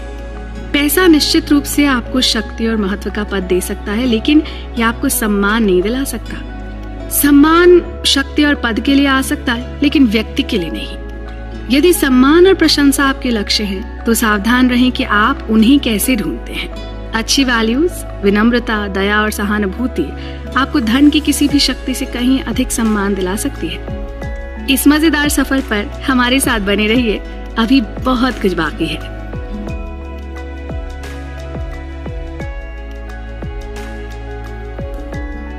धन वो है जो आप नहीं देखते हैं। विश्व प्रसिद्ध French fashion designer Coco Chanel ने कहा है, दुनिया में कुछ लोग ऐसे हैं जिनके पास पैसा है और कुछ जो अमीर हैं। शनेल को उनकी महत्वाकांक्षा और दृढ़ संकल्प के लिए जाना जाता है। ये वो दो विशेषताएं हैं जिन्होंने उन्हें फैशन के इतिहास में सबसे प्रभावशाली डिजाइनरों में से एक बनने में मदद की। पैसा महान है, जरूरी है, और जीवन में बहुत सारे बंद दरवाजे खोल सकता है, लेकिन अंततः ये सब कुछ नहीं है। अगर हम वाकई में सच्चा सुख और सच्ची अमीरी की खोज करें ना, तो वो थोड़ा जटिल होगा। नमस्कार दोस्तों, मैं हूँ आपके साथ पल्लवी और हम चर्चा कर रहे हैं विख्यात वित्तीय पत्रकार मॉर्गन हाउसल की लिखी किताब द साइकोलॉजी ऑफ मनी की, जिसमें धन संपत्ति को एक मनोवैज्ञानिक ढंग से परोसने की कोशिश की गई है। जब पैसे की बात आती है तो बहुत सारी विडंबनाएं होती हैं। यहाँ एक बात याद रखने लायक है, धन वो है जो आप नहीं देखते हैं। कोई व्यक्ति जिसके पास एक बहुत महंगा वाहन है, उसे धनी माना जा सकता है, हालांकि आपके पास उनकी संपत्ति के बारे में एकमात्र जानकारी ये है कि उनके पास उस महंगी कार खरीदने से पहले की तुलना में अब कुछ पैसे कम हैं। अमीर और वाकई अमीर के बीच के अंतर को ध्यान से परिभाषित किया जाना चाहिए। अगर इन दोनों के बीच अंतर न कर पाएं, तो अक्सर हम खराब वित्तीय निर्णय ले सकते हैं। हम जो देख सकते हैं उसके आधार पर हम धन के बारे में राय बनाना पसंद करते हैं, क्योंकि हमारे पास यही ज्ञान है। हम लोगों के बैंक खाते या ब्रोकरेज स्टेटमेंट नहीं देख सकते, इसलिए हम वित्तीय सफलता का आंकलन करने के लिए बाहरी दिखावे पर भरोसा करते हैं, कारें, घर, इंस्टाग्राम पर प्रदर्शित तस्वीरें। लेकिन सच तो ये है कि दौलत वो है जो आप नहीं देखते। अच्छी कारें नहीं खरीदी गई, हीरे नहीं जड़ाए गए या घड़ियां नहीं पहनी गई। धन वित्तीय संपत्ति है जिसे अभी तक आपके द्वारा देखे जाने वाले सामान में परिवर्तित नहीं किया गया है। चलिए यहाँ आहार और व्यायाम के द्वारा एक उपयोगी उदाहरण लेते हैं। वजन कम करना विशेष रूप से कठिन है, यहाँ तक कि जोरदार व्यायाम करने वालों में भी। व्यायाम ना अमीर होने जैसा है। आप सोचते हैं मैंने बहुत व्यायाम या काम कर लिया है और अब मैं अपने आप को एक बढ़िया भोजन खिला सकता हूँ। यहाँ वो महंगा भोजन असल में आपका धन कम कर रहा है। ऐसे में अगर आप वास्तव में उस तरह के खर्चे को नकारते हैं, तो ही आप समझदार और अमीर लोगों की श्रेणी में गिने जाते हैं। जी हाँ, ये कठिन जरूर है और इसके लिए बहुत जबरदस्त आत्मनियंत्रण की आवश्यकता होती है, लेकिन ये आपके लिए जरूरी है। ये आप क्या कर सकते हैं और क्या करने के लिए चुनते हैं के बीच एक अंतर पैदा करता है, जो आपको समय के साथ पता चलता है। हम उस तरह से धन के बारे में नहीं सोचते हैं क्योंकि आप किसी ऐसी चीज की व्याख्या नहीं कर सकते जिसे आप नहीं देख सकते। लोग अनुकरण से सीखने में अच्छे होते हैं, लेकिन धन की छिपी प्रकृति दूसरों की नकल करना कठिन बना देती है। हम में से कई लोगों के लिए समस्या यह है कि समृद्ध रोल मॉडल ढूंढना आसान है, धनवानों को खोजना कठिन है, क्योंकि परिभाषा के अनुसार उनकी सफलता अधिक छिपी हुई है। रोनाल्ड रीड अपनी मृत्यु के बाद कई व्यक्तियों के लिए एक वित्तीय रोल मॉडल बन गए, लेकिन जब तक वो जीवित थे तब तक वो किसी के आदर्श नहीं थे, क्योंकि उन्होंने अपने भाग्य का एक एक पैसा छिपा कर रखा था। यहाँ तक कि उन लोगों से भी जो उन्हें भली भांति जानते थे और उनसे प्रेम करते थे। दुनिया ऐसे लोगों से भरी पड़ी है जो मामूली से दिखते हैं लेकिन वास्तव में अमीर हैं। साथ ही ऐसे लोगों से भी जो अमीर दिखते तो हैं लेकिन दिवालिया होने के कगार पर हैं। दूसरों की उपलब्धियों का आंकलन करते समय और अपने लक्ष्य निर्धारित करते समय इसे ना ध्यान में रखें। अगर आपके पास जो पैसा है उसे खर्च नहीं कर सकते हैं तो क्या करें? ये हम अपने अगले महत्वपूर्ण पड़ाव में जानेंगे, जो है पैसे बचाने के विषय में। आप बने रहिएगा हमारे साथ।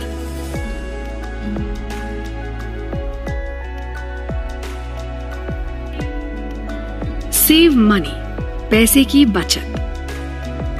कितनी कमाल की बात है ना कि वो इकलौती चीज जिसे आप नियंत्रित कर सकते हैं, उसी से बस वो एक चीज बनती है जो हमारे लिए मायने रखती है। जी हाँ, बात पैसों की हो रही है।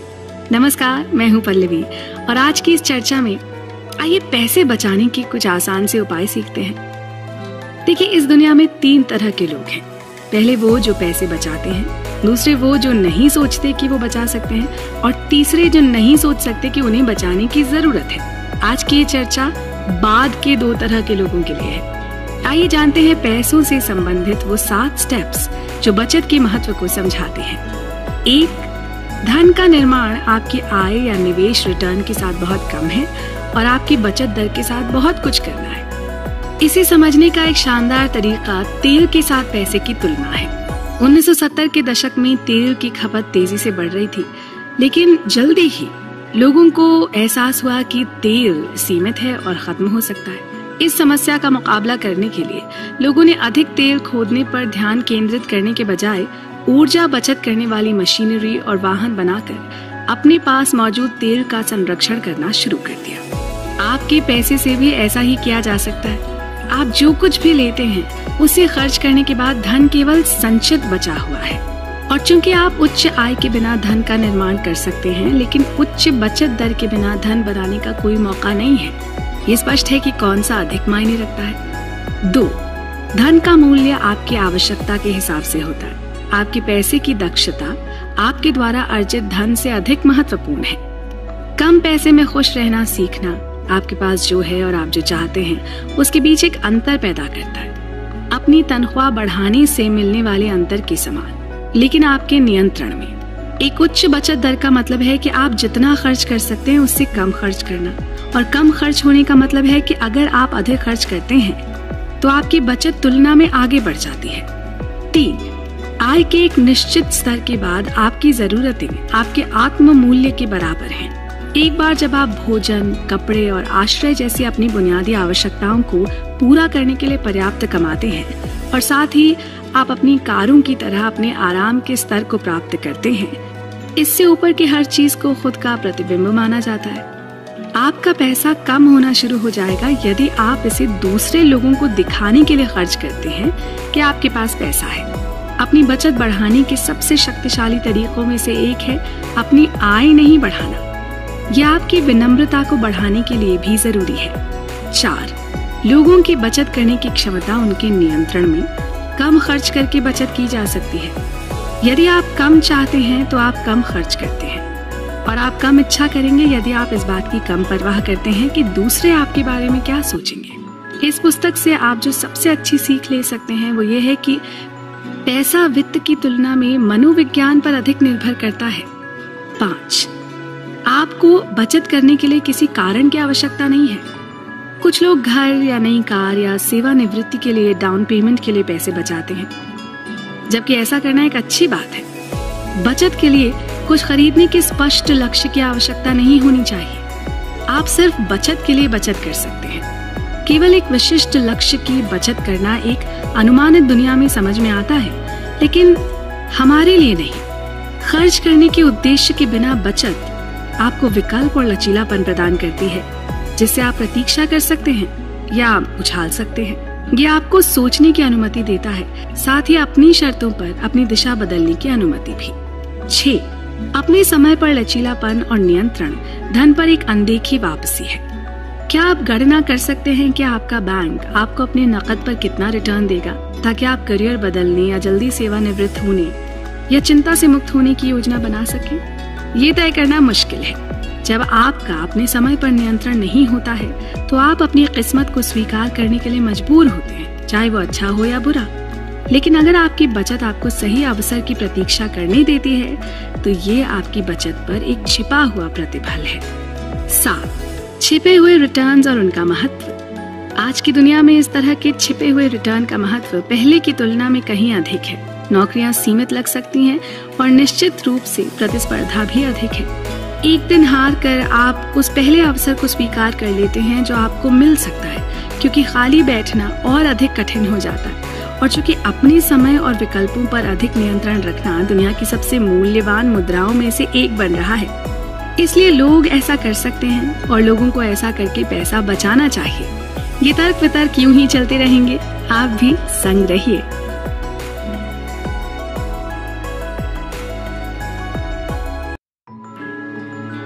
उचित बनाम तर्क संगत। जब भी बात रीजनेबल वर्सेस रैशनल की हो तो हमेशा तर्क संगत होने की कोशिश करने की तुलना में कई बार उचित कार्य करने का लक्ष्य रखना बेहतर है। इससे ना कई बार बेहतर परिणाम मिल सकते हैं। हेलो दोस्तों, मैं हूं आपके साथ पल्लवी और धन संपत्ति के मनोविज्ञान की इस चर्चा में आज बात करते हैं उचित बनाम तर्क संगत की, यानी क्या रीजनेबल है और क्या रैशनल, और इन दोनों का क्या महत्व है। आइए समझते हैं मशहूर लेखक मॉर्गन हाउसल की लिखी इस किताब द साइकोलॉजी ऑफ मनी के जरिए। इंसान को रोबोट या मशीन से अलग करना आसान है। कैलकुलेटर आपको किसी भी समीकरण का सही उत्तर देगा, चाहे आप उससे कितनी भी बार पूछें। आप इसके बारे में सुनिश्चित हो सकते हैं क्योंकि कैलकुलेटर तर्क संगत सॉफ्टवेयर के साथ प्रोग्राम किया गया है जो कभी गलत नहीं हो सकता। लेकिन मनुष्यों के बारे में ऐसा नहीं कहा जा सकता क्योंकि हम इतने सारे कारकों से निपटते हैं। हमारी भावनाओं को एक सरल उदाहरण देने के लिए पूरी तरह से तर्क संगत होना लगभग असंभव है। हम एक तर्क संगत दुनिया में नहीं रहते हैं, इसलिए हम जो सबसे अच्छा बनने की कोशिश कर सकते हैं वो उचित है। इस कड़ी में लेखक बताते हैं कि एक उचित दृष्टिकोण हमेशा तर्क संगत से बेहतर क्यों होगा, खासकर जब आप पैसों के बारे में बात करते हैं। बात करते हैं 19वीं सदी के मनोचिकित्सक जूलियस वैगनर ज़ोरिक की, जिन्हें चिकित्सा विज्ञान में उनके योगदान के लिए नोबेल पुरस्कार मिला, विशेष रूप से मलेरियोथेरेपी नाम के उनके अनूठे उपचार के लिए। इसमें वो सिफिलिस का इलाज करने के लिए रोगियों को मलेरिया के इंजेक्शन लगाते थे। ये सुनने में काफी बेतुका और खतरनाक है, लेकिन कई रोगियों को खोने के बाद जूलियस ने अपने इलाज से 60% की सफलता दर हासिल कर ली। उन्होंने देखा कि बुखार होने पर सिफिलिस के रोगी बेहतर तरीके से ठीक हो जाते हैं क्योंकि बुखार किसी भी संक्रमण से लड़ने की शरीर की प्राकृतिक प्रतिक्रिया पैदा करता है। जूलियस ने सोचा कि एक मरीज में मलेरिया का इंजेक्शन लगाकर वो बुखार पैदा कर सकता है और इस तरह सिफिलिस को ठीक करने में मदद कर सकता है। अब तर्क संगत दृष्टिकोण से 60% की सफलता दर ये देखते हुए खराब नहीं है कि बीमारी के लिए कोई और उपचार नहीं थे। लेकिन यदि आप किसी से पूछें कि क्या वो मलेरिया से बुखार प्राप्त करना चाहते हैं, तो इसका स्पष्ट उत्तर होगा नहीं। बुखार इस स्थिति में फायदेमंद साबित हुआ, लेकिन सामान्य तौर पर बुखार से तकलीफ होती है और ऐसा कोई नहीं चाहेगा। जब आप निवेश के बारे में बात करते हैं तो कई लोग हो सकते हैं जो निवेश, वित्तीय सलाह और चक्रवृद्धि के बारे में ज्ञान बांटे, लेकिन सच तो यह है कि इसमें हमेशा जोखिम का एक तत्व शामिल होगा और आपके पास लाभ प्राप्त करने का फुल प्रूफ और रैशनल फॉर्मूला कभी नहीं हो सकता है। अर्थव्यवस्था और शेयर बाजार आगे कहाँ जा रहे हैं, इसके बारे में अधिकांश पूर्वानुमान भयानक हैं, लेकिन पूर्वानुमान लगाना उचित है। निवेश के पूर्वानुमानों पर कार्रवाई करना खतरनाक है, लेकिन ये समझ में आता है कि लोग भविष्यवाणी करने की कोशिश क्यों करते हैं कि अगले साल क्या होने वाला है। ये मानव स्वभाव है। लोग अक्सर अपने देश में और अपनी परिचित कंपनियों में निवेश करना पसंद करते हैं, दुनिया भर की अन्य 95% जगहों को अनदेखा करते हुए। आप तर्क कर सकते हैं कि आपका निवेश कुछ अजनबियों को प्रभावी रूप से पैसा दे रहा है। यदि परिचितता आपको उन अजनबियों का समर्थन करने के लिए विश्वस्त करती है तो ये उचित है।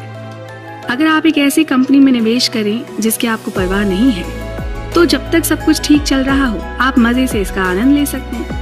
लेकिन अगर कभी वक्त बदले तो किसी ऐसी चीज पर पैसा खोना जिसमें आपको कोई दिलचस्पी नहीं है थोड़ा मुश्किल काम है और तकलीफ दे भी। यदि आप किसी कंपनी से भावनात्मक रूप से जुड़े हैं तो आप उसके मिशन, उत्पादन, टीम, विज्ञान जो कुछ भी पसंद करते हैं उन पर पैसा गंवाने में कम से कम ऐसा महसूस करेंगे कि आप किसी सार्थक चीज का हिस्सा हैं, और यही हार न मानने के लिए आपकी आवश्यक प्रेरणा हो सकती है। आमतौर पर वो करें जो आपको पसंद है।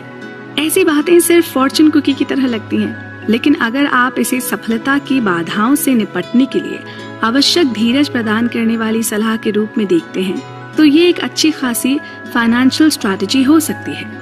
ऐसी ही और स्ट्रैटेजीज पर आगे भी बात करते रहेंगे। आप बने रहें हमारे संग।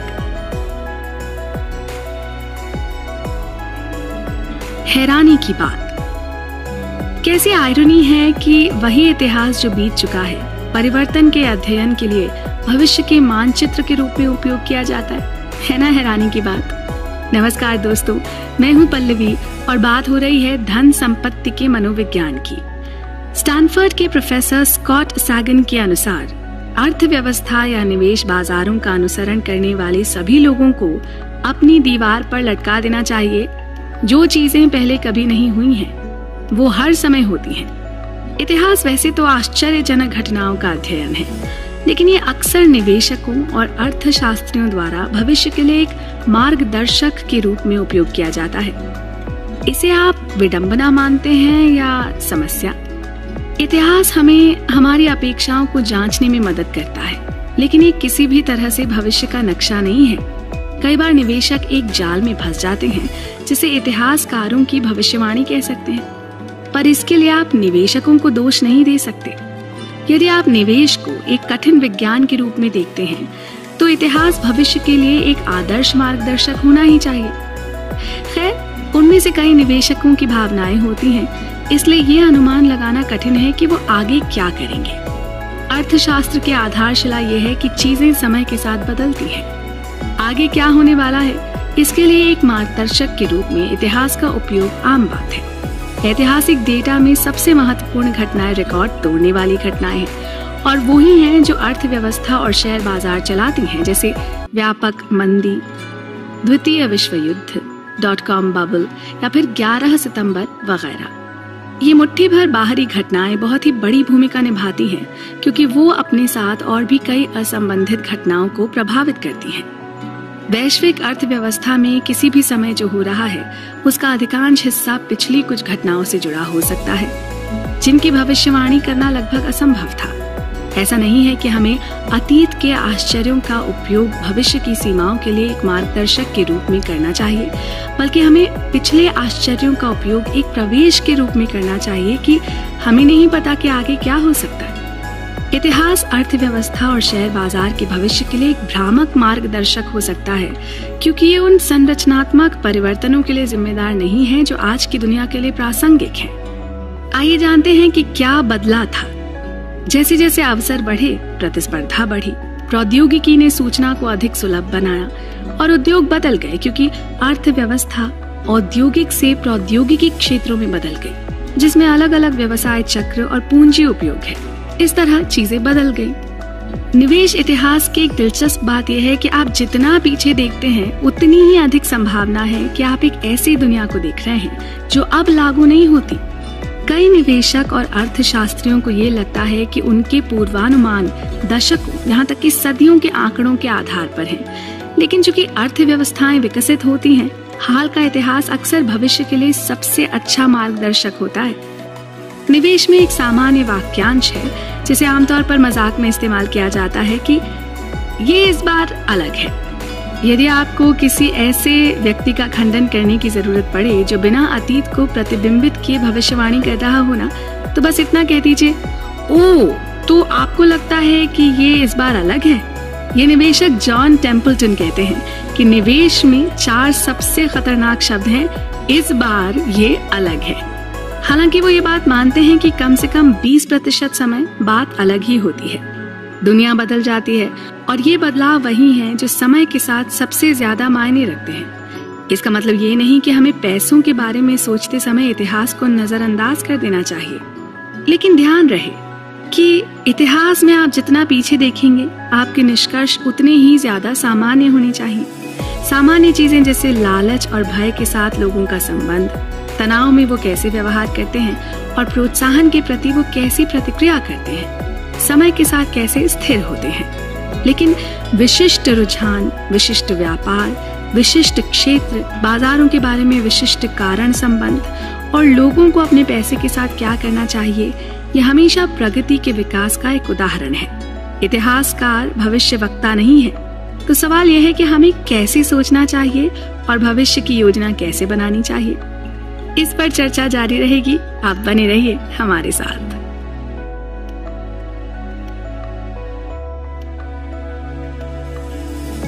गलती की गुंजाइश।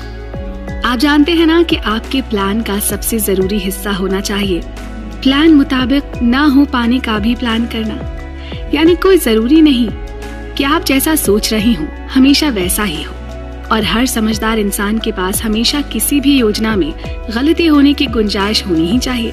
नमस्कार दोस्तों, चर्चा हो रही है धन संपत्ति के मनोविज्ञान पर मॉर्गन हाउसल की लिखी किताब द साइकोलॉजी ऑफ मनी के कुछ भाग में से, और मैं हूँ पल्लवी। जब आपके घर पर कुछ मेहमान आ रहे हों और आप एक नई खाने की रेसिपी आजमा रहे हों, तो हो सकता है कि आप कुछ अतिरिक्त तैयार करना चाहें, कुछ ऐसा जो आप पहले भी पका चुके हों।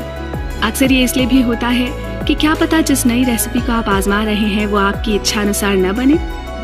त्रुटियों की प्रत्याशा या गलती की गुंजाइश इसी को कहते हैं। त्रुटि के लिए जगह रखने में हमारी बुद्धि ये स्वीकार करती है कि कुछ अनिश्चित और अज्ञान होना भी जीवन का एक अहम हिस्सा है। उनसे निपटने का एक यही तरीका है कि आप क्या सोचते हैं और क्या हो सकता है। इसके बीच की खाई को बढ़ाकर आपके पास एक दिन और लड़ने की सक्षमता हो। लेकिन लोग लगभग हर उस चीज में गलती की गुंजाइश को कम आंकते हैं जो वो तब करते हैं जहां पैसा शामिल होता है। स्टॉक विश्लेषक अपने ग्राहकों को मूल्य का लक्ष्य देते हैं, मूल्य की सीमा नहीं। आर्थिक पूर्वानुमान लगाने वाले भी व्यापक संभावनाएं नहीं बताते, जबकि सटीक आंकड़ों के साथ चीजों की भविष्यवाणी करते हैं। जो पंडित अटल निश्चय के साथ बोलता है, उसके अनुयायी उस व्यक्ति की तुलना में ज्यादा होंगे जो ये कहे कि हम निश्चित रूप से नहीं जान सकते। इसीलिए शायद बेंजामिन ग्राहम को सुरक्षा का मार्जिन नामक एक सामान्य अवधारणा के लिए जाना जाता है। वो कहते हैं, सुरक्षा के मार्जिन का उद्देश्य पूर्वानुमान को अनावश्यक रूप से प्रस्तुत करता है। त्रुटियों की प्रत्याशा की सराहना नहीं की जाती, बल्कि इसे गलत समझा जाता है। लोग इसे अक्सर एक रूढ़िवादी बचाव के रूप में देखते हैं, जिसका उपयोग उन लोगों द्वारा किया जाता है जो ज्यादा जोखिम नहीं लेना चाहते हैं या अपने विचारों में विश्वास नहीं रखते। लेकिन जब सही तरीके से इस्तेमाल किया जाता है तो ये बिल्कुल विपरीत होता है। ये समझने के लिए आप अपनी वित्तीय योजनाओं में त्रुटियों की प्रत्याशा का उपयोग कैसे कर सकते हैं, यहाँ एक छोटा सा उदाहरण दिया गया है। कल्पना कीजिए कि आप 50 साल की उम्र में सेवानिवृत्त होना चाहते हैं और आप पिछले सभी वर्षों की वापसी दरों को ध्यान में रखते हुए हर महीने एक निश्चित राशि का निवेश करना शुरू करते हैं। सिद्धांत रूप में ये एक अच्छा विचार प्रतीत होता है, लेकिन आप जो अनुमान नहीं लगा रहे हैं वो हैं अगले 50 वर्षों की अनिश्चितताएं। एक बुनियादी उदाहरण ये है कि यदि आप या आपके परिवार में कोई भी चिकित्सा आपात स्थिति से पीड़ित हो जाए और आपको अपने पैसे की आवश्यकता पड़ जाए तो आप क्या करेंगे? ऐसी योजनाओं के लिए दिए गए समाधान के अनुसार आपको अगले 50 वर्षों के प्रतिफल को पिछले 50 वर्षों के प्रतिफल के 1/3 होने का अनुमान लगाना चाहिए। कम अनुमान लगाने से आपको किसी भी अनिश्चितता के लिए तैयार होने में मदद मिल सकती है, या कम से कम आपकी योजनाओं पर उनके प्रभाव को कम किया जा सकता है। जीवन में बहुत सी चीजों के लिए एक अच्छा नियम है कि जो भी कुछ टूट सकता है वो अंततः टूट ही जाएगा। इसलिए यदि बहुत सी चीजें अगर किसी एक चीज के काम करने पर निर्भर करती हैं और वो चीज टूट जाती है तो सब कुछ बर्बाद हो सकता है। ये विफलता का एकमात्र बिंदु है। ऐसे में गलती की गुंजाइश आपके लिए अपने लक्ष्य का विस्तार करने की तरह है। ये सोच आपको उन सभी परेशानी और निराशा वाली घटनाओं से बचाने में भी मदद करती है जिनकी आपने कभी कल्पना भी नहीं की होगी। अनुमान लगाइएगा कि आप अपनी बचत का उपयोग कैसे करेंगे। ऐसा मानना होगा जैसे आपको पता है कि आपके भविष्य में क्या होने वाला है और आपके आने वाले दिनों में क्या खर्चे होंगे, और हम सभी जानते हैं कि ऐसा नहीं होता। कुछ वित्तीय योजनाएं जो केवल जाने माने जोखिमों के लिए तैयार होती हैं, उनमें इतना मार्जिन हमेशा होता है कि वास्तविक दुनिया में सर्वाइव कर सके। क्योंकि हर योजना का सबसे महत्वपूर्ण हिस्सा है आपकी योजना के अनुसार न होने की योजना बनाना। बात अभी पूरी नहीं हुई है, आप कहीं मत जाइएगा।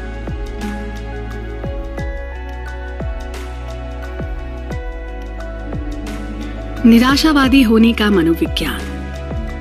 दोस्तों, अगर आप देखते हैं कि 2 नई फिल्में लॉन्च हो रही हैं। पहली एक लड़के के बारे में है जो धीरे धीरे अपने सपनों पर काम कर रहा है और वो सब कुछ हासिल कर रहा है जो वो चाहता है, अपनी पसंद का करियर और एक स्वस्थ और खुशहाल परिवार। और दूसरी फिल्म में प्राकृतिक आपदाओं या एलियंस की वजह से दुनिया का अंत होने वाला है। तो आप किसे देखना चाहेंगे? पहली फिल्म की कहानी बेहतर हो सकती है, लेकिन दूसरी निश्चित रूप से अपनी विनाशकारी प्रकृति के लिए अधिक दिलचस्प होगी। अधिकांश लोगों के लिए आशावाद सबसे अच्छा दाव है, क्योंकि दुनिया ज्यादातर लोगों के लिए बेहतर होती है। लेकिन निराशावाद हमारे दिलों में एक विशेष स्थान रखता है। निराशावाद आशावाद से अधिक सामान्य ही नहीं, अधिक स्मार्ट भी लगता है। ये बौद्धिक रूप से लुभावना है और इस पर आशावाद की तुलना में अधिक ध्यान दिया गया है ना? थोड़ा हैरान करने वाली बात। नमस्कार, मैं हूँ पल्लवी और चर्चा का विषय है धन संपत्ति का मनोविज्ञान। अगर किसी को बताएं कि सब कुछ बहुत अच्छा होगा तो वो ज्यादा ध्यान नहीं देंगे या आपको संदेह की नजर से देखेंगे। किसी को बताएं कि वो खतरे में हैं तो आपको उनका अभिवाजित ध्यान तुरंत मिलता है, खासकर जब आप पैसों के बारे में बात करते हैं। भला क्यों?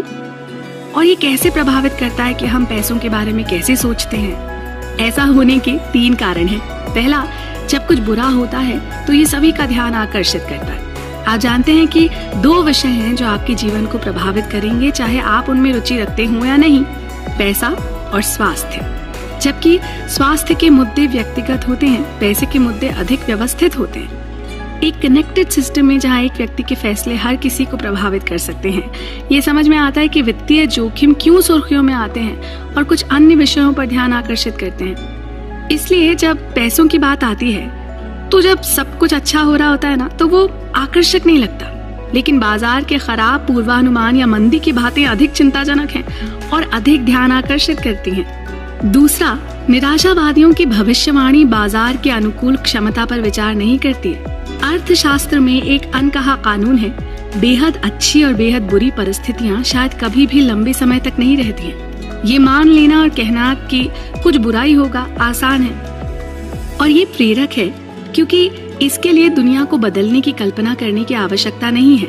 लेकिन लोग अनुकूलन करते हैं और इस तरह कई बार हम देखते हैं कि समस्याओं का समाधान हो रहा है। ऐसी धमकी समान मात्रा में समाधान को प्रोत्साहित करती है। आर्थिक इतिहास में सीधी रेखाओं में भविष्यवाणी करना एक सामान्य सी बात है, जिसे निराशावादियों द्वारा बहुत आसानी से भुला दिया जाता है। तीसरा, प्रगति बहुत धीमी गति से होती है, लेकिन असफलताओं को नजरअंदाज करना बहुत जल्दी होता है। कितनी ही बार हमने देखा है कि रातों रात बहुत बड़ी त्रासदी होती है, रातों रात चमत्कार कम ही देखने को मिलते हैं। निराशावाद के इर्द गिर्द एक कथा बनाना आसान है क्योंकि कहानी के टुकड़े नए और निकट के होते हैं। आशावादी बातों के लिए इतिहास और विकास के एक लंबे खंड को देखने की आवश्यकता होती है, जिसे लोग भूल जाते हैं और उन्हें एक साथ रखने के लिए अधिक प्रयास करते हैं। चीजों के महान होने की अपेक्षा करने का अर्थ है सब कुछ सपाट सा लगना, आम सा महसूस करना, कुछ अलग नहीं हो रहा है जैसे ख्याल आना। निराशावाद उम्मीदों को कम करता है, स्वाभाविक परिणामों और उन परिणामों के बीच की खाई को कम करता है जिनके बारे में आप बहुत अच्छा महसूस करते हैं। शायद इसलिए ये इतना मोहक है। चीजों के खराब होने की उम्मीद करना सुखद आश्चर्य करने का सबसे अच्छा तरीका है जब वो नहीं होती है। आशावाद से लगता है कोई आपको कुछ बेच रहा हो, लेकिन निराशावाद ऐसा लगता है जैसे कोई आपकी मदद करने की कोशिश कर रहा हो। ये सारे भाव पैसे के प्रति हमारे मनोविज्ञान को दर्शाते हैं। चर्चा ना बड़े दिलचस्प मोड़ पर है। उम्मीद है आप हमारे साथ बने रहेंगे।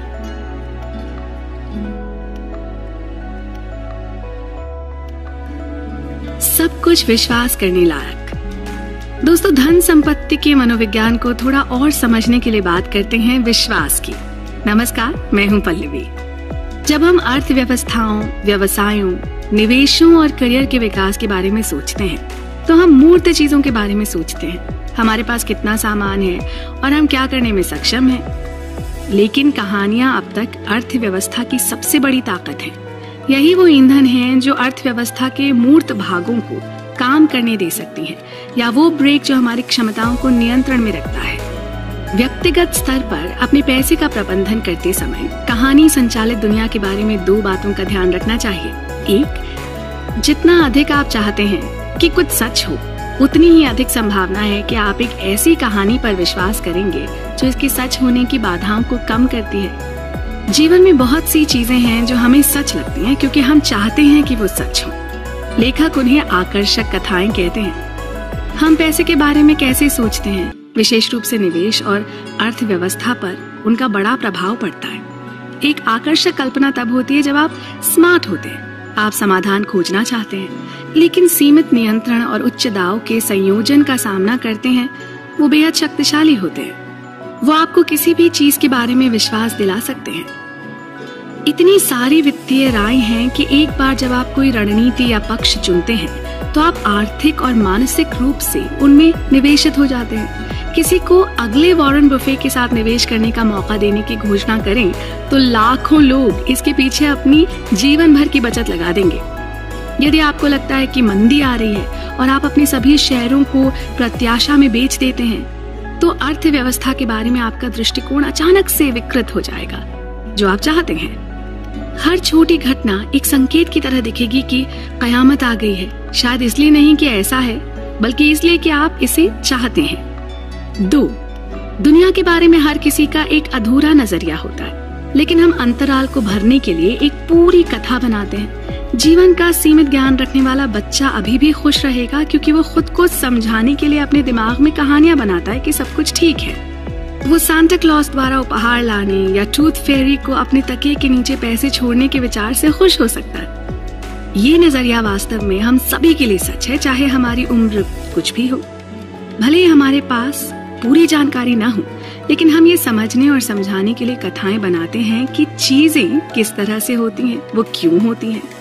अधिकांश लोग जब किसी ऐसी चीज का सामना करते हैं जिसे वो समझ नहीं पाते क्योंकि उनके अनुभव सीमित हैं। हम सभी चाहते हैं कि जिस जटिल दुनिया में हम रहते हैं वो कम से कम हमें तो समझ में आए। इसलिए हम प्रभावी रूप से ब्लाइंड स्पॉट के अंतराल को भरने के लिए खुद को कहानियां सुनाते हैं। ये इतना सुकून देने वाला है कि हम खुद को ये बताने के लिए ललचाते हैं कि हमारा अपने जीवन के सभी हिस्सों में पूरा नियंत्रण है।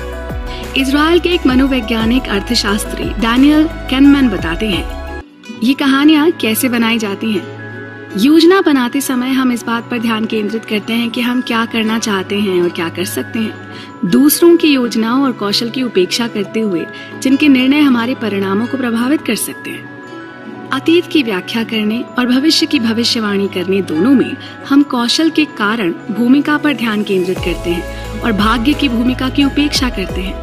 हम जो जानते हैं उस पर ध्यान केंद्रित करते हैं और जो हम नहीं जानते उसकी उपेक्षा करते हैं, और इसी से हमें अपने विश्वासों में अत्यधिक विश्वास हो जाता है। चर्चा में आगे है अब तक की कही हर बात का कुल जमा निचोड़। तो अपने फायदे के लिए आप हमसे जुड़े रहिए।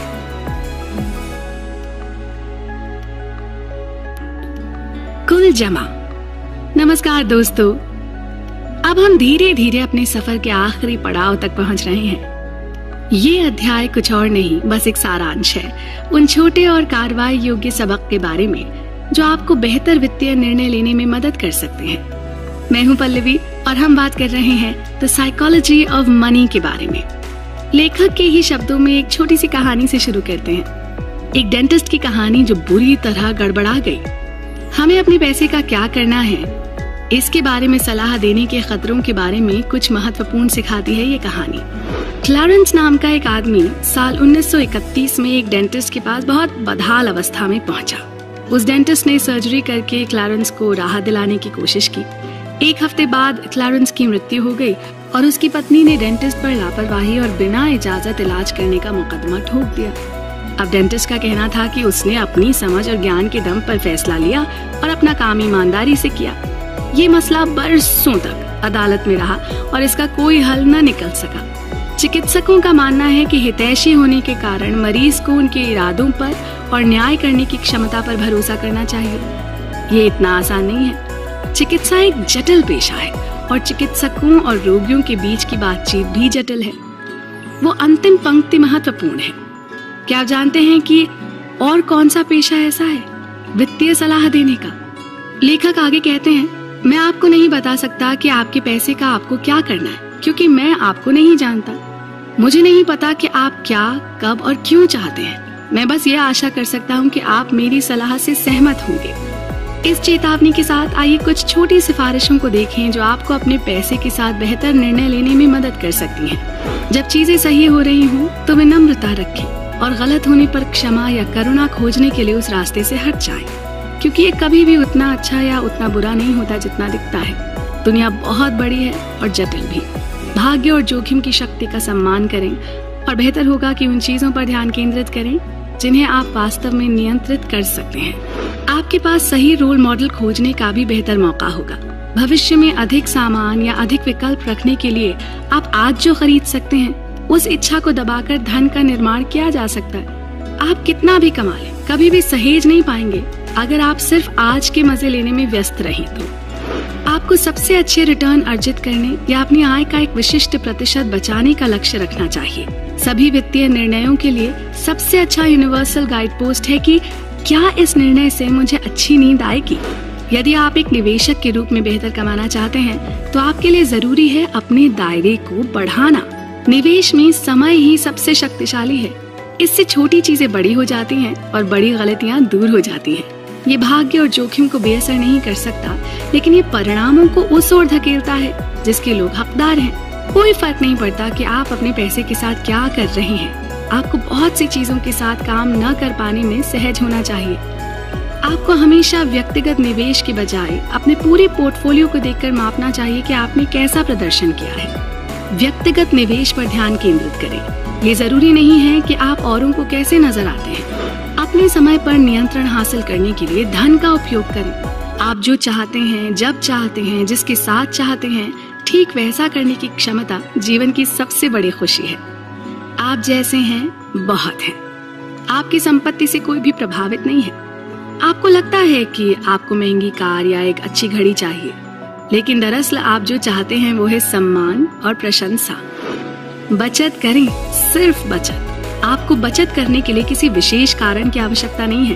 कार या डाउन पेमेंट या मेडिकल इमरजेंसी के लिए बचत करना बहुत अच्छा है, लेकिन उन चीजों के लिए बचत करना जिनकी भविष्यवाणी करना असंभव है, बचत करने के सर्वोत्तम कारणों में से एक है। कई स्मार्ट, सूचित और उचित लोग भी वित्त निवेश से असहमत हो सकते हैं, क्योंकि लोगों के लक्ष्य और इच्छाएं काफी भिन्न होती हैं। यहाँ ये जानना जरूरी है कि कोई एक सही उत्तर नहीं है, केवल वो उत्तर सही है जो आपके लिए काम करता है। तो दोस्तों, इन सुझावों के साथ ही हम मॉर्गन हाउसल की लिखी इस किताब द साइकोलॉजी ऑफ मनी के समापन पर आ गए हैं। हम उम्मीद करते हैं कि आप इन सभी बातों का लाभ उठाएंगे। नमस्कार।